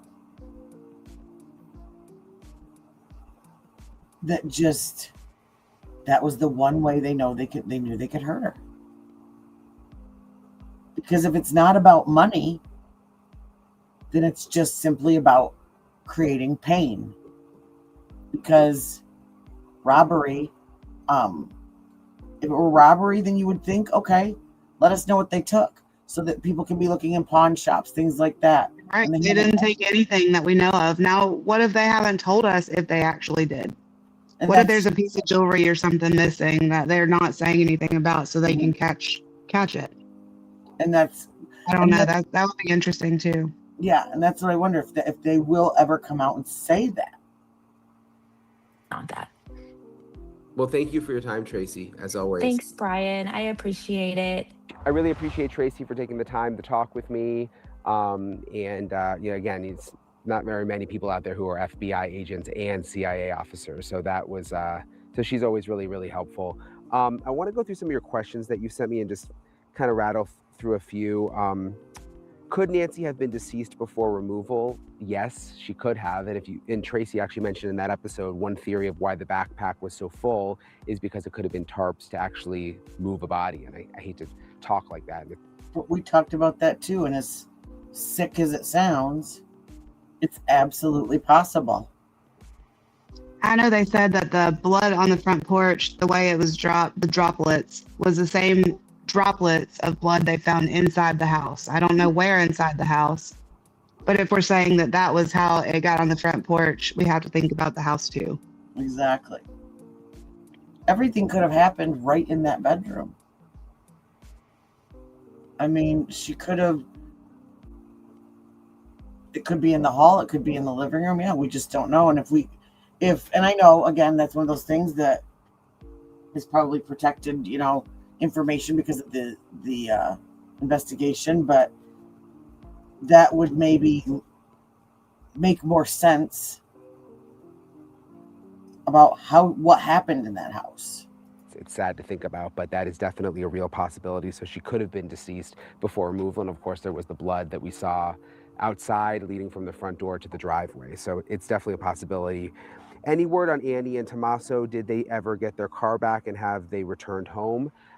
They have not got their car back, from what I am told. It is still in evidence, at least. Okay, we were wondering about that. So they haven't gotten it back yet. And but Nancy's car is back. Yeah, okay. And that's what, I questioned that earlier because I hadn't seen that. So her car's back, but Annie and Tommaso's isn't. As of yesterday. In terms of whether they returned home, I don't think so at this point. From what I can tell, they did install some new security cameras on their home, but I don't think that they are back staying there again, from what I can tell. I can't, and that's the thing too, is like, not just Nancy's house, but now their house. To go back there, like that would be so hard because everybody's got to be just watching you. Was Nancy Guthrie or any of her family members involved in any legal proceedings that someone would want Nancy Guthrie to disappear or send a message to the Guthrie family? Not that I know of. We've been to the courthouse. We've looked into a lot of that stuff just to see what's out there. We haven't been able to find anything like that. What about the 911 call about the caller who said a woman was trying to escape from a moving vehicle and yelling for help 3 miles away that morning, 30 minutes after her pacemaker disconnected? That was, that was that a Malibu, did they say? Seems like a major ball was dropped if that was Nancy yelling for help. So I have sources, just to back up for a minute, there was some scanner audio where there was a car reported with a woman yelling for help after Nancy went missing. I have sources who have told me that that car was pulled over. There was a bolo that went out for that car and they talked to the driver, and it has nothing to do with the Nancy Guthrie investigation. So, yeah. Okay, so we can take that off of our plates, right? Off of our list of... Oh, did you fall out, T. Michelle? There you are. Okay. You're not T. Michelle, Truth Warrior. You know who I'm talking to. It's me. There you I'm go. back. Okay. You fell out. It happens to me a lot. A lot of you have asked me about that. What about the 911 call about the caller who said a woman was trying to escape? Oh, no, that's the same one, sorry. What are the sentiments on the blocking of the camera with a handful of flowers as a possible reason to obscure Nancy Guthrie being taken out the front door at that point by another individual? And what about the back door that was left open? Why the confusion? Well, we don't know what back door. She has like 5 back doors. And even that door on the side, like some people call those back doors. So are they just referring to everything but the main entrance as a back door? Yeah, they really haven't told us anything to determine which one that is. Exactly. I'm going to assume the patio door on the side, but that's my assumption. That's what I'm thinking now when we see that picture and we see the layout. Never reported that the back door was left open. I've seen some others report that. I haven't had that personally confirmed. And in terms of putting the grass over the front camera, it's kind of one of the things that makes this guy look like an amateur from what I'm told, why you wouldn't just pull the camera right away. It's one of the reasons I'm told that it's likely not like someone in the cartel, because they would just pull the camera. They know to do that. A professional burglar would know to do that. So trying to cover it with grass at first. Yeah, the guy at the front door is kind of bumbly. I'm told. Yeah, he's definitely not done this many times. No. And yeah, it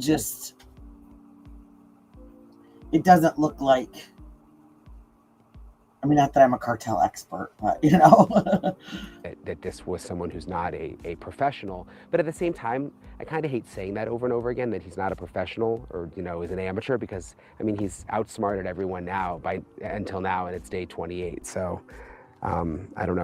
But maybe that's because we're all making this way too complicated and we're giving him way too much credit. That's the point right there. That's what I think too. Especially all the assumptions going around on the internet. People are really going far with it. Oh, and I don't think it's that deep. Exactly. And it's one of those things that it's right in front of us. And it's just so simple, of an answer. Or maybe not so much of an amateur. Is this a cold case now? Will we ever get answers? Where does it go from here? I do not consider it a cold case. I mean, I know it feels like forever, and 28 days feels like forever for those of us who are invested in the case. But a lot of other big cases, I brought this up before, Brian Koberger, 48 days. I think it was 48. Maybe it was a little more. It's not uncommon for these things to take longer to be solved. I mean, it could be months, but I really believe in my heart it's going to be solved just with all the resources on it. So I don't think it's a cold case. What about the Google searches that we keep hearing about? Google, we actually reached out to Google and they say that those are not legit. So that's why I haven't been reporting on those. So let's see, there you go. Something else added in, they aren't legit. And I didn't take a lot of stock in those either, because a lot of times people look up, I know Driver's done it before. We've been watching a show or something and he'll look up somebody's bio and he's like, oh, they're worth such and such, just because it says it there. It's not. People look up celebrities. I mean, like he said, it's not legit. So maybe they looked up her and clicked on her mother or something.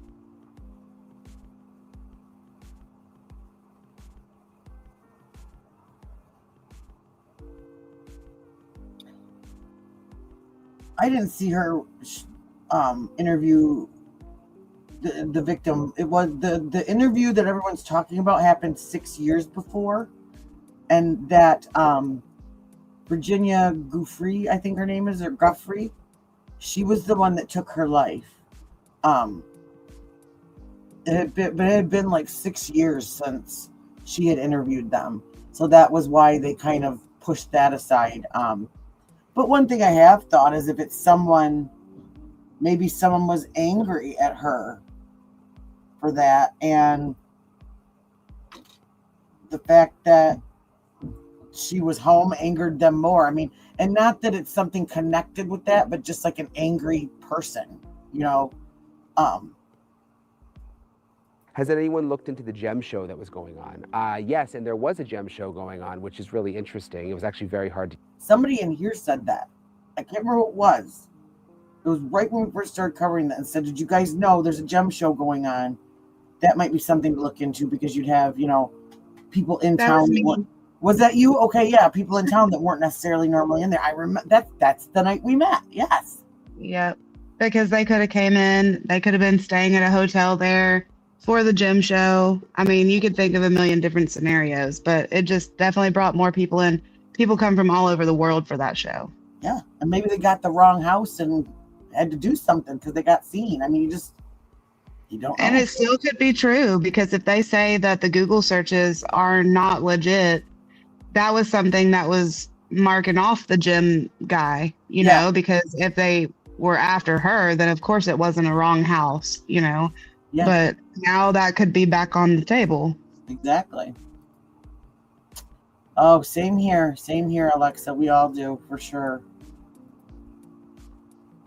Get hotel rooms right when we first got here. I think it's one of the biggest gem shows anywhere. People come from all over the country here for this gem show.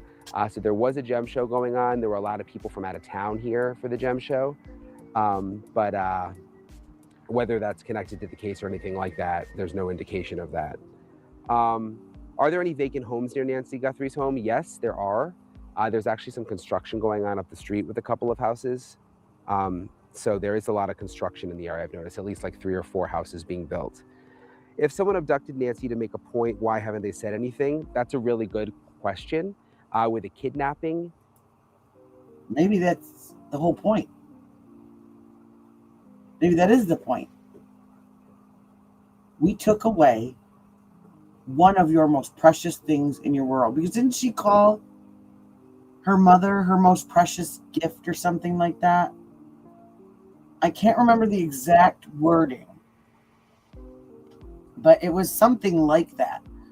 And so you see her, your reward is seeing this woman gutted emotionally because her most treasured person in the world is not just, she's lost. Like, you don't know. And there's that part of the punishment, that you will never know what happened to her. And that unknown is worse than anything too. Exactly. Because then your mind starts going and running, and she was a journalist. She was all these things. She's seen, you know, probably some really bad parts of people. And I think that, yeah, if it's not about money, then they've gotten what they wanted, is to hurt her. You know, normally there would be a ransom and there would be communication and there would be proof of life, and none of that has really happened in this case, which is leading a lot of people to believe, a lot of experts to believe, that this actually wasn't a kidnapping, that it was just an abduction. What is the hardest or most challenging part about being a crime reporter? Okay, that's an interesting one. A couple of things. Probably being away from home can get kind of hard. Like, for example, today, you know, like I've been going every day, and today it's just kind of the first day where it's been really slow. And like I said, I'm kind of like the only one out here, and everyone on my team is just kind of relaxing today because there's not much going on, and you know, the news cycle has kind of been taken over by what's happening with. And he's been one of the other ones that has been there all day, shows up in the morning, leaves at dusk.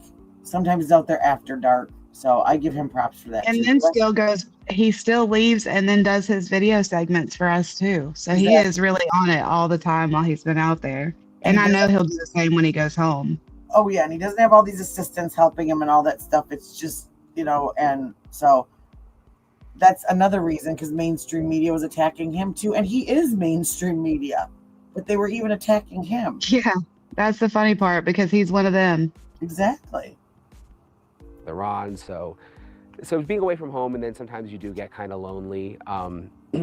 But I'm also like so wrapped up in my work that I'm always thinking about it. I'm always trying to think of something to go do and look into. So I stay pretty busy most of the time. But I would say being away from home is hard. And then also just like all over the world, the sadness of the cases. And sometimes it's easy to put that out of your mind when you're just hardcore working. But when you slow down a little bit, you think about how sad it is. You think about Nancy Guthrie. Like I said at the beginning, like sometimes I just stare at the front door and think about her.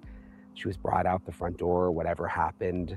And you think about the families, and for me, I find myself like it hits me later on. Like I'm so wrapped up in the job and working hard that sometimes it's like kind of like around right now, like after things are kind of winding down a little bit, that I start to feel that a little more. So that's kind of a hard part of the job, I would say.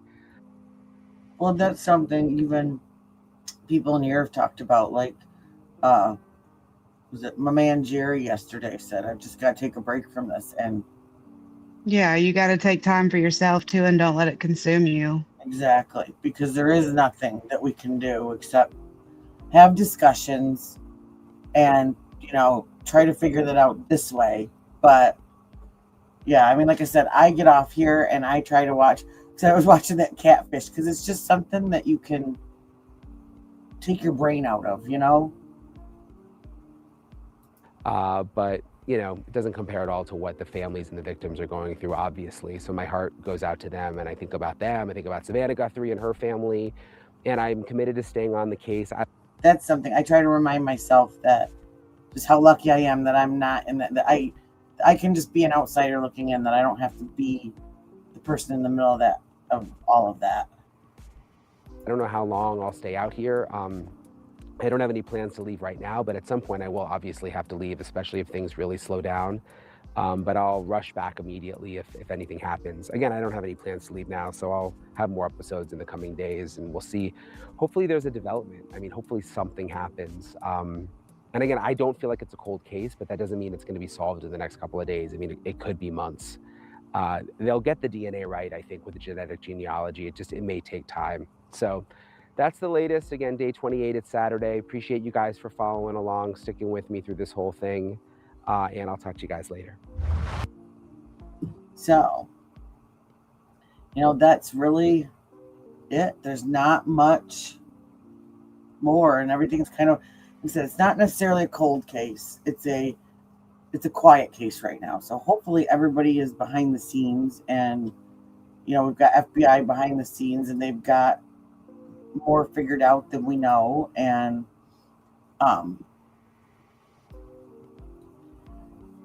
let me see. I'm just praying they're a lot closer than we feel like they are. Mm-hmm.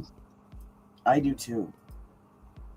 I'm going to do my nightly X scan. Is there anything else that you had questions that you wanted to discuss, or any points you think need to be brought up? I think we've basically covered everything good. Yeah, I think we did good. This was fun tonight. Thank you for coming up, and thank you for sharing your birthday with us. Oh, I enjoyed it. I've had fun too. Oh, good. I'm glad. Thank you for letting me come up on your channel tonight. Oh, no problem. I enjoyed it. I really did. Now, here's something. This is from IRT Media. It says a sign addressed to the media has been posted on a street sign at Camino Escalante and Serrata Nopal inside Nancy Guthrie's neighborhood, asking for privacy during this difficult time. The message reads, "Dear media, this neighborhood needs space to process, heal, and gather in privacy as a loving community. Please cover this tragedy from elsewhere so that we may have some privacy, space, and dignity. Residents appear to be requesting distance from the ongoing media coverage as the community continues to cope with the situation surrounding Nancy Guthrie." I don't Oh man, I hadn't seen that, but I see both That's sides, and I feel very bad that it's come to the kind of back and forth that it has, because there's, I think, a good divide in who wants the media there and who thinks it's time they go home. yeah, yeah. I do too. It's just so sad. And like I said, no matter what you think of Savannah, or I try to take all the politics, all the rumors, everything out. I just feel so bad for this family. And there's 3 little kids and I think someone said that Annie has a daughter. There's kids that lost their grandmother that she's just out there missing. And Yeah, that's just terrible. I just hope there's answers soon for their family. Me too. Okay, here, this nerdy addict. What was the result of the spirit box that was supposed to happen at Nancy Guthrie's? Did they solve this case? And this Jackie, looks like from Canada, said they canceled out of respect for the family. Finally, some decency. I agree. I don't, believe in that. Don't believe in that. That's totally up to you.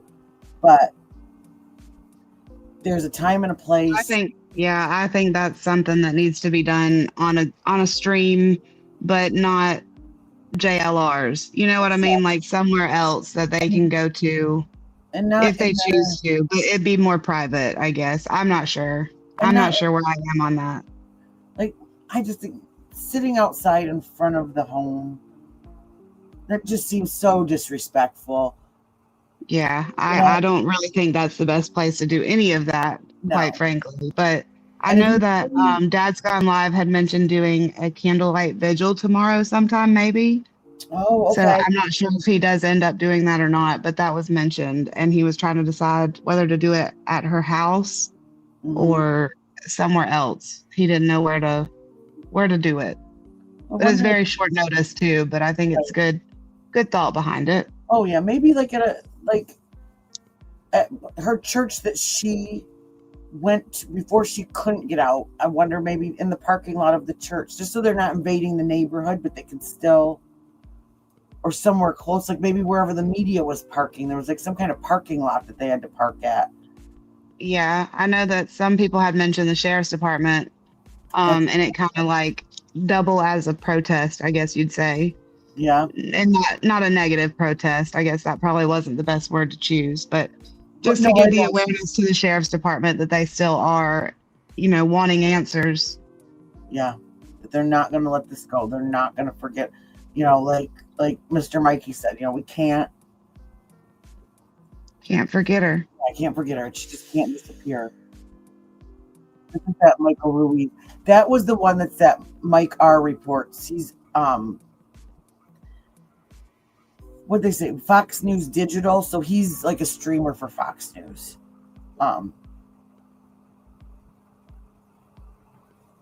Let's see. Nancy Guthrie has now been missing for 27 days. Authorities are still chasing down leads, DNA, digital forensics, and tens of thousands of tips from the public. We haven't heard any specifics on what they found other than unknown male DNA. The sample only contained a partial profile that's not enough for the FBI's CODIS database. Savannah Guthrie and her siblings are offering up to $1 million for information that brings Nancy home. Pima County's crackdown on media parking, coupled with U.S. strikes on Iran, have resulted in a noticeable drawdown of media presence in Tucson. But we're still here. The 2-mile radius where police were canvassing for home security video may not have been large enough.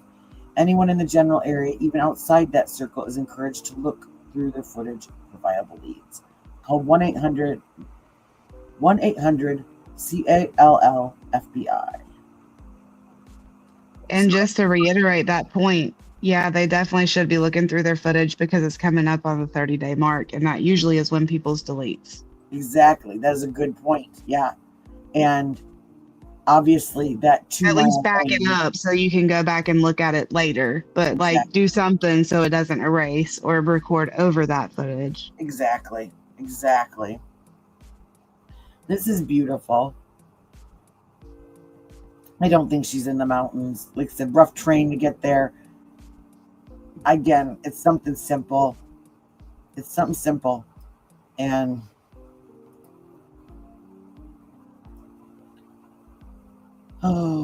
Yeah, I think that's, like I said, we haven't learned anything new today. We're just...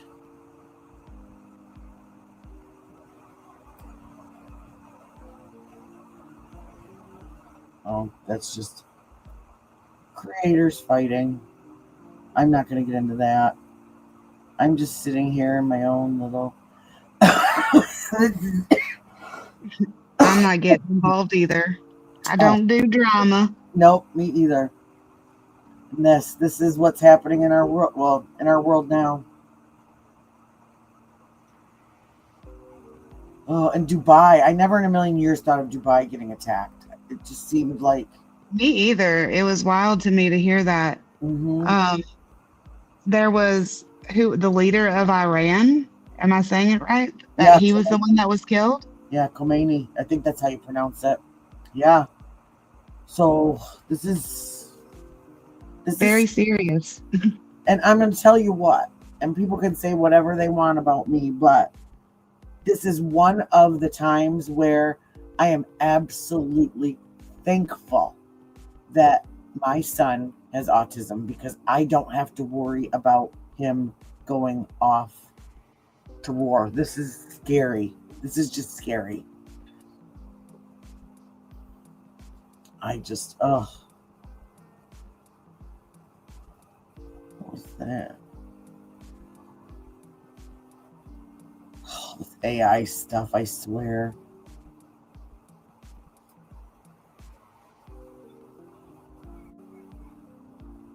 It says this is by their house, but it's not. What did we figure? It was like, it took them about an hour to get. Yeah, it wasn't very, very close. Mm-mm. People made it out to be closer than it was. Oh, AI. Flipped up bridge. Okay. Oh, here's that post that you showed me. Yeah. Kiki. Boy. I'll read this from Jennifer Kaufman. What's Jennifer Kaufman doing?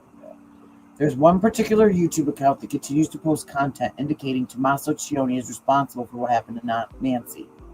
Not referring to TV Ashley. Oh. This account has hundreds of thousands of views and hundreds of comments indicating support for the notation that Tommaso's scheme in great detail, or Tommaso is guilty. This account discusses Tommaso's scheme in great detail.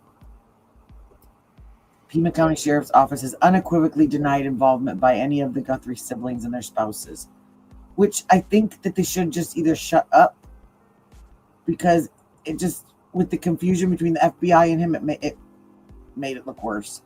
But the recent ruling concerning TikToker who relentlessly named a professor as being guilty of the Idaho 4 murders has just had a $10 million settlement levied against her for her false accusations.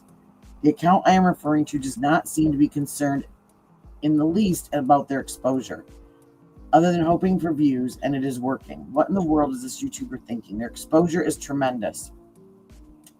If this account is wrong, I hope the family goes after them with everything they have. If the account is correct, then it will be the first time in 28 years of working joint investigations that a local commander working with the FBI lied about something this consequential. It wasn't the FBI. No. See, this is what I don't like about Jennifer Kaufendorfer. She gets stuff confused. She did it in the Sebastian Rogers case too, and she flip-flopped stuff. It wasn't the FBI that cleared him. It was the sheriff's office. The FBI stated that nobody was cleared. So, no, the FBI didn't. The FBI said which bugs me. I can't watch her live because I literally grip my teeth, and I thought maybe she was going to do better this time, but apparently not.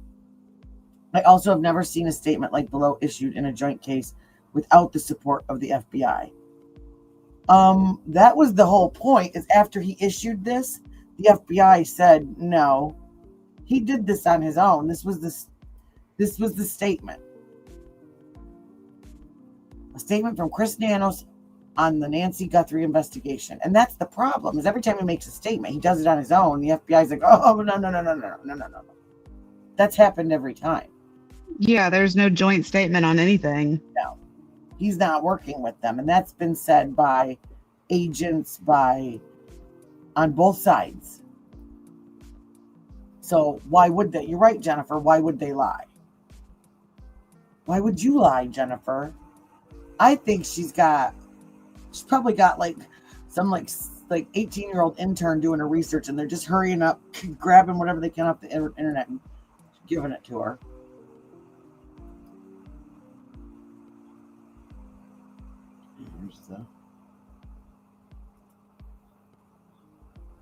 There's Tommaso.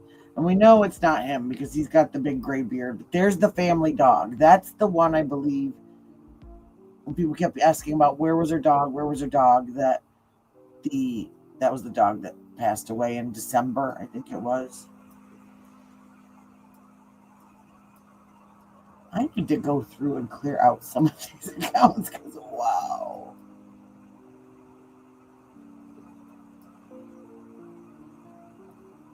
Oh, nope.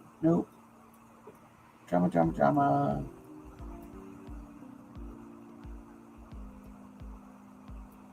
And that's going to be the hard part about this war, too, is with all the AI,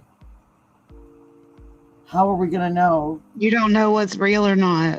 I mean, that's the scary part. That bridge, I'm pretty sure that was AI, but who knows? I mean, yeah, look at this account.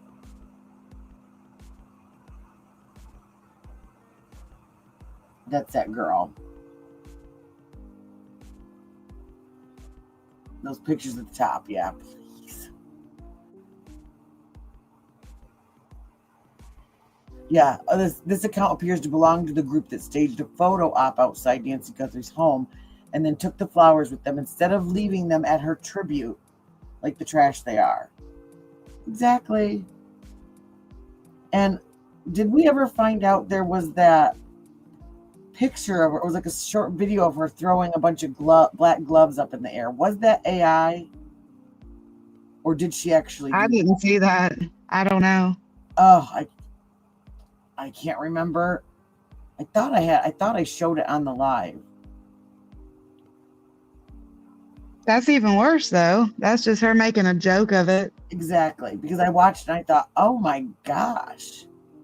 Like, are you, like, just... Very disrespectful. Absolutely. And yeah, so this is it. There's not going to be no more media there. Like you said, you know, Dad's Gone Live is probably going to be at the police station. But now that we're at war, that's what everyone's, you know. Yeah, it is. It is, Lids Up. This is just such a daunting picture of that's it. And it's time that, you know, we may, well, not us, because I mean, you know, we're not connected, but we're going to have to move on to something else, because what are you going to do? I mean, you can't stare at an empty road and hope she's going to come back and that work. I mean, it's just, like I said, we will keep looking for updates, trying to, you know, if anything's updated, definitely going to let everybody know, because a lot of us have, you know, a lot of us met and are, you know, through this case, and I know a lot of you are concerned and want to know. And so, yeah, I will definitely keep my eye on all of this stuff. And, you know, as mentioned earlier, there's so many more other missing people. And that's something that I want to try and do. I want to try and bring some of those missing people to light, because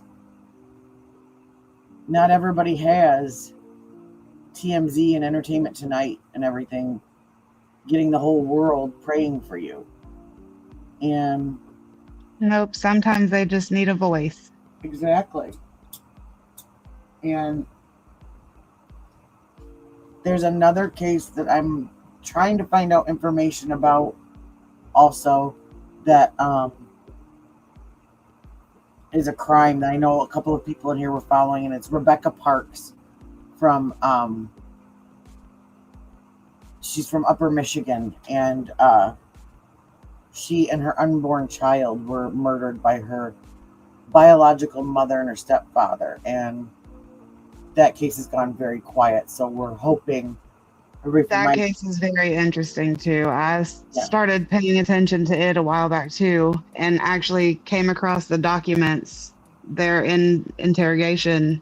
Yeah, it was very interesting. I have the probable cause affidavit up on my community wall. If anyone's interested, it's 18 pages long, but it's the probable cause affidavit from her mother, and most of it's her mother's testimony, but it has some from the stepfather. And this poor girl, she was adopted, and she spent her whole life with an adopted family, the Park family, who actually had custody at the time, because she was going through some issues of her other two children. But when she turned 18, she and her sister wanted to meet this bio mother of theirs, and it sounds like that was the downfall. They had met her 4 years before, and she was a math head, and so was her husband, and she had been making up stories about wanting a baby and getting a baby from people, and they still won't tell where this baby is. And so hopefully, it's so sad. Oh, it is. Hopefully they both get justice and those two people don't see the light of day. Michigan doesn't have capital punishment, so they'll sit there. I think how far is that from you, where you live? It is. I live in the Thumb area, and where she was. So, okay, this is, people laugh at me, but this is how Michiganders tell people where they're at. So hold up your right hand with your palm facing you. I live like in the crook of the, like just a little bit south of the crook of the thumb, between the thumb and the first finger. Where this happened was the tip of the pinky finger.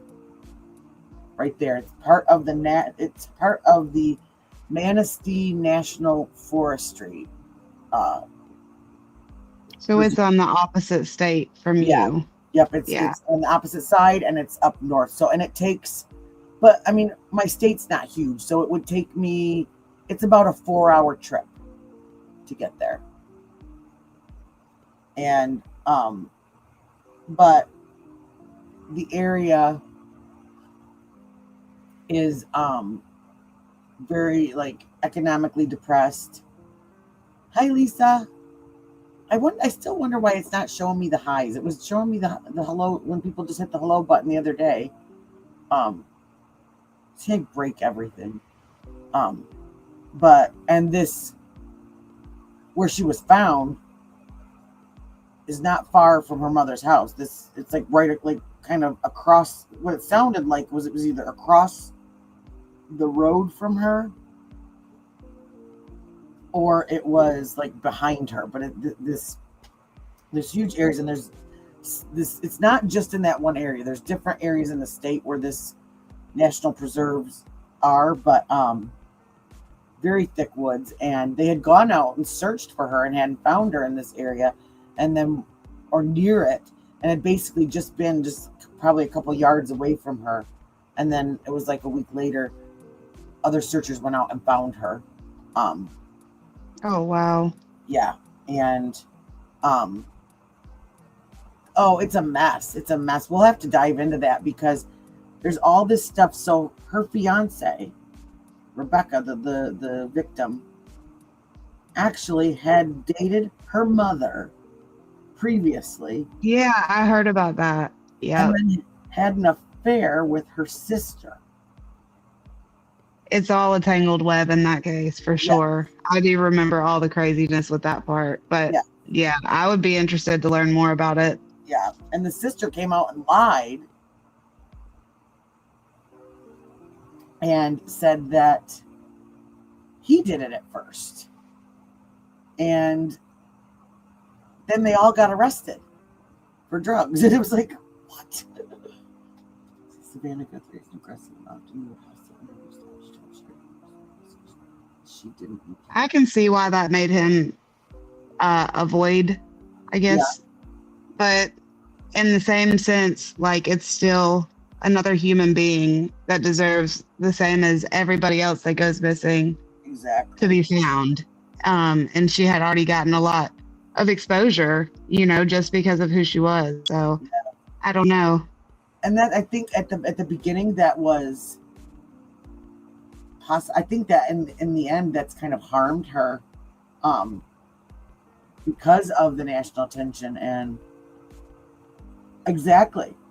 yeah, it could have been like, all right, fine, B, do it yourself. I mean, yeah, he doesn't have a good track record though from a lot of different people, so it definitely wasn't just this. But I can see where that would happen.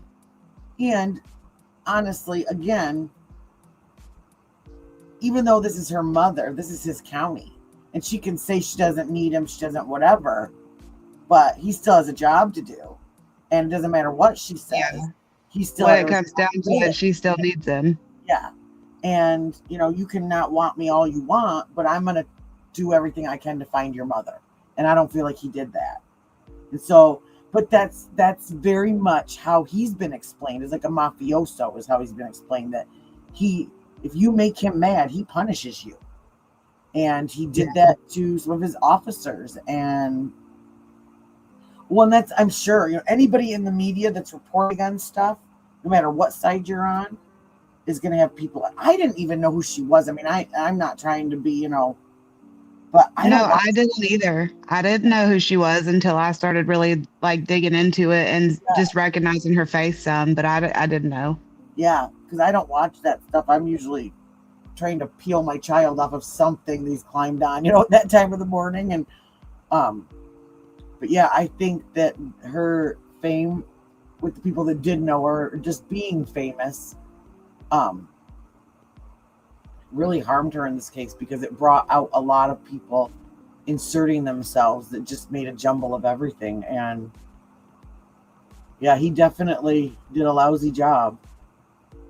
And I think that's something that I keep seeing on X, is all of these people calling for I don't think he's got much chance in another election. I think that he is really, I don't see anybody coming out to support him saying, this is our sheriff, we love him. I mentioned it, did it happen yesterday?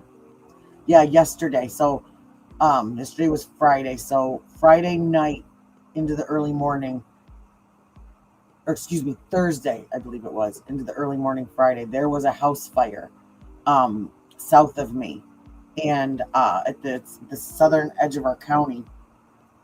And it was a 66-year-old man and a 64-year-old woman didn't make it. And our sheriff was there, and he was there all night. He was putting out reels on social media and to the news, letting everybody know that he said, this is something happened at this house, but do not worry. There is nothing to be worried about. Whatever happened at this house has to do with this house, and the public doesn't have to worry. He's just been constantly assuring everyone, but he's been out at that scene.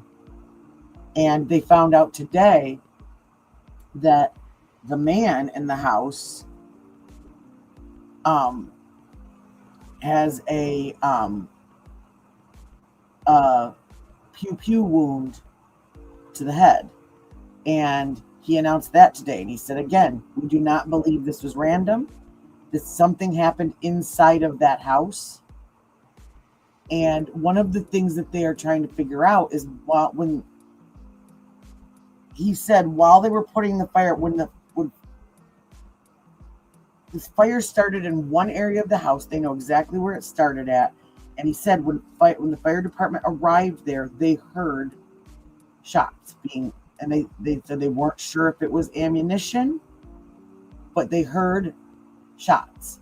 And then when they investigated further, they found that the gentleman had been wounded in the head. And so, is this a murder S? Is this, I mean, they're not saying it's random, so it's not a break-in. Is this, did she do this? Did he do this? Did he do something to her? So that is going to be something else that's going to be interesting, is finding out what happened there. But like I said, our sheriff has been constantly, every couple hours, giving updates, and you can see he's tired, but he's out there, and he's not out there in a suit. He's out there in his gear, and he's got his vest on, and he's got his stuff on, and he's out there, and it's freezing, and it's snowing, and it's been up and down in temperatures. It's been raining, snowing, everything, and he's out there. And I gotta say, he's getting ready to run for governor, but he's been like this isn't the entire time he's been sheriff. And people are not always agree with him politically because of the political side that he stands on. But I will say, no matter what party he stands for, if he could be a governor the same way that he is a sheriff, then our state is in good hands, no matter what your politics are. Because that's what I've seen of him, is that he really cares, and he makes sure that the citizens of our county know that he actually put together this team. It's called the Ghost Team. And they go in and they hunt down these disgusting traffickers, and they find missing trafficked children. They have found in houses in Flint. In one house, they found like 15 little children. This was a couple months ago. I think like year to date, they had found something like 150 or 160 children in our county, and it's called the Ghost Team. So if anybody's interested, just look that up. There's lots of videos on YouTube and TikTok and stuff of these guys, and those are the sheriffs that we need. When the LDS church was targeted, we had a man drive through this church on a Sunday morning with exploding devices and rifles and mowed down these people and set their church on fire and burned it to the ground. He was there within minutes of that 911 call. He was there supporting his officers that had to take care of it. They had to take this man's life because he was hurting all these people. He was there to support the citizens, the church, no matter what. That wasn't his religion. That wasn't his church. And there's a lot of, bad press about, LDS, but they were still part of our community, and he still went in there and helped and did whatever he could. He was there, and it didn't matter. It didn't matter who any of these people were. They didn't deserve to go through something like that. And so I don't understand this sheriff, and I don't know. I really, like I said, I hope FBI has got this, and I hope that they're working under the cover of darkness like they usually do, and I hope that we're going to get a result like Kohlberger, and all of a sudden one day we're going to see, and hopefully soon, somebody doing a perp walk, and we know that that's him, and then we get to watch the trial, and we get to see the justice of this man, and hopefully find out what actually happened to poor Nancy. So, like I say, every time we finish one of these,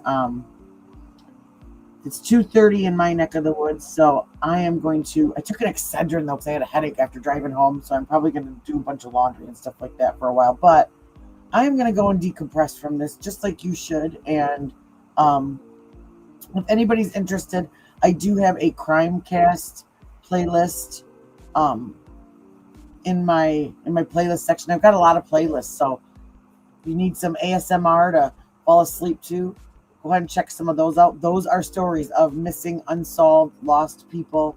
There's a couple of kind of Hollywood stories in there that are kind of cool too, but feel free to check those out. And I don't know if I'll be back tomorrow. If there's a candlelight vigil, I would like to be on for that and be part of that, just because there's so many people in here that care, and that, you know, we can't do a lot sitting at home in all these other states and stuff, but we can put out positive energy in the search for Nancy Guthrie, and positive energy for no matter what you feel about her daughters, her son-in-laws, the brother. She's got grandbabies, and her grandbabies don't have their nana anymore. And, you know, we went through that in our home, and that's just pray for those grandbabies, that sometime in their lifetime they get some justice and they get to find out what happened to grandma. So on that note, I agree. And thank you for having me tonight. Oh, yeah. I will let you know when I find out what time the vigil is for tomorrow. If they do decide to do it, I'll let you know. Okay, sounds good. And I'll keep looking too. And also, whoever finds out first, let me know. We'll let each other know. And so check it out, everybody. If you want, if there is a candlelight vigil, we will do that tomorrow. So yeah, thank you, Truth Warrior. I really appreciate you coming up and discussing this with me. It's fun. It's nice to hear another voice when you're bouncing stuff off of each other. And I want to thank everyone in chat as usual. You guys are all awesome. You've got great points, great ideas. Everybody has been polite and kind to each other, and I absolutely love that, because not every chat can say that, you know. And exactly. So it's been a lot of fun. Yeah. Thanks, everybody. Pardon? But yeah. I said thanks, everybody. Oh yeah, definitely. Thank you, everybody. And before you leave, if you enjoyed tonight and enjoyed the conversation, we don't always have something that's so crazy and full of, you know, there's calmer nights, there's calmer things, but yeah, if you want to come back and hang out with us and know when we're live, please hit the subscribe button and the notification button and the bell, and that way you'll get alerted when I'm live. And hit that thumbs up for me, because that'll help get more cool people in here. They'll put me more out in the algorithm. And yeah, so if you want to support the channel, I am offering memberships now. Like I said, no pressure, because I know I can't afford to be memberships with the million people. So, but just letting everybody know that it is an option now. So, but whether you can or whether you can't, I will treat you no differently. Oh, we were just we had gone through and reviewed some of Brian Entin's his latest upload, and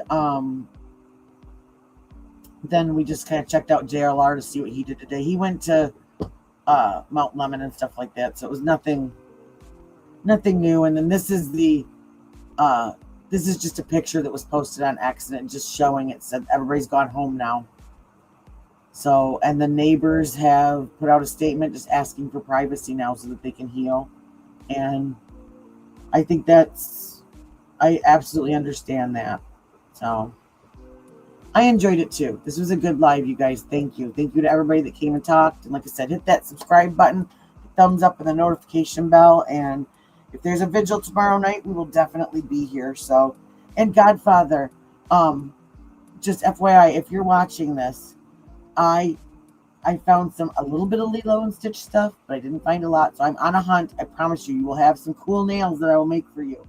But I'm stuck right now, and I will find stuff though. So, all right. So everybody have a great night, and I will talk to you later. Peace, love, and claws, y'all. Good night.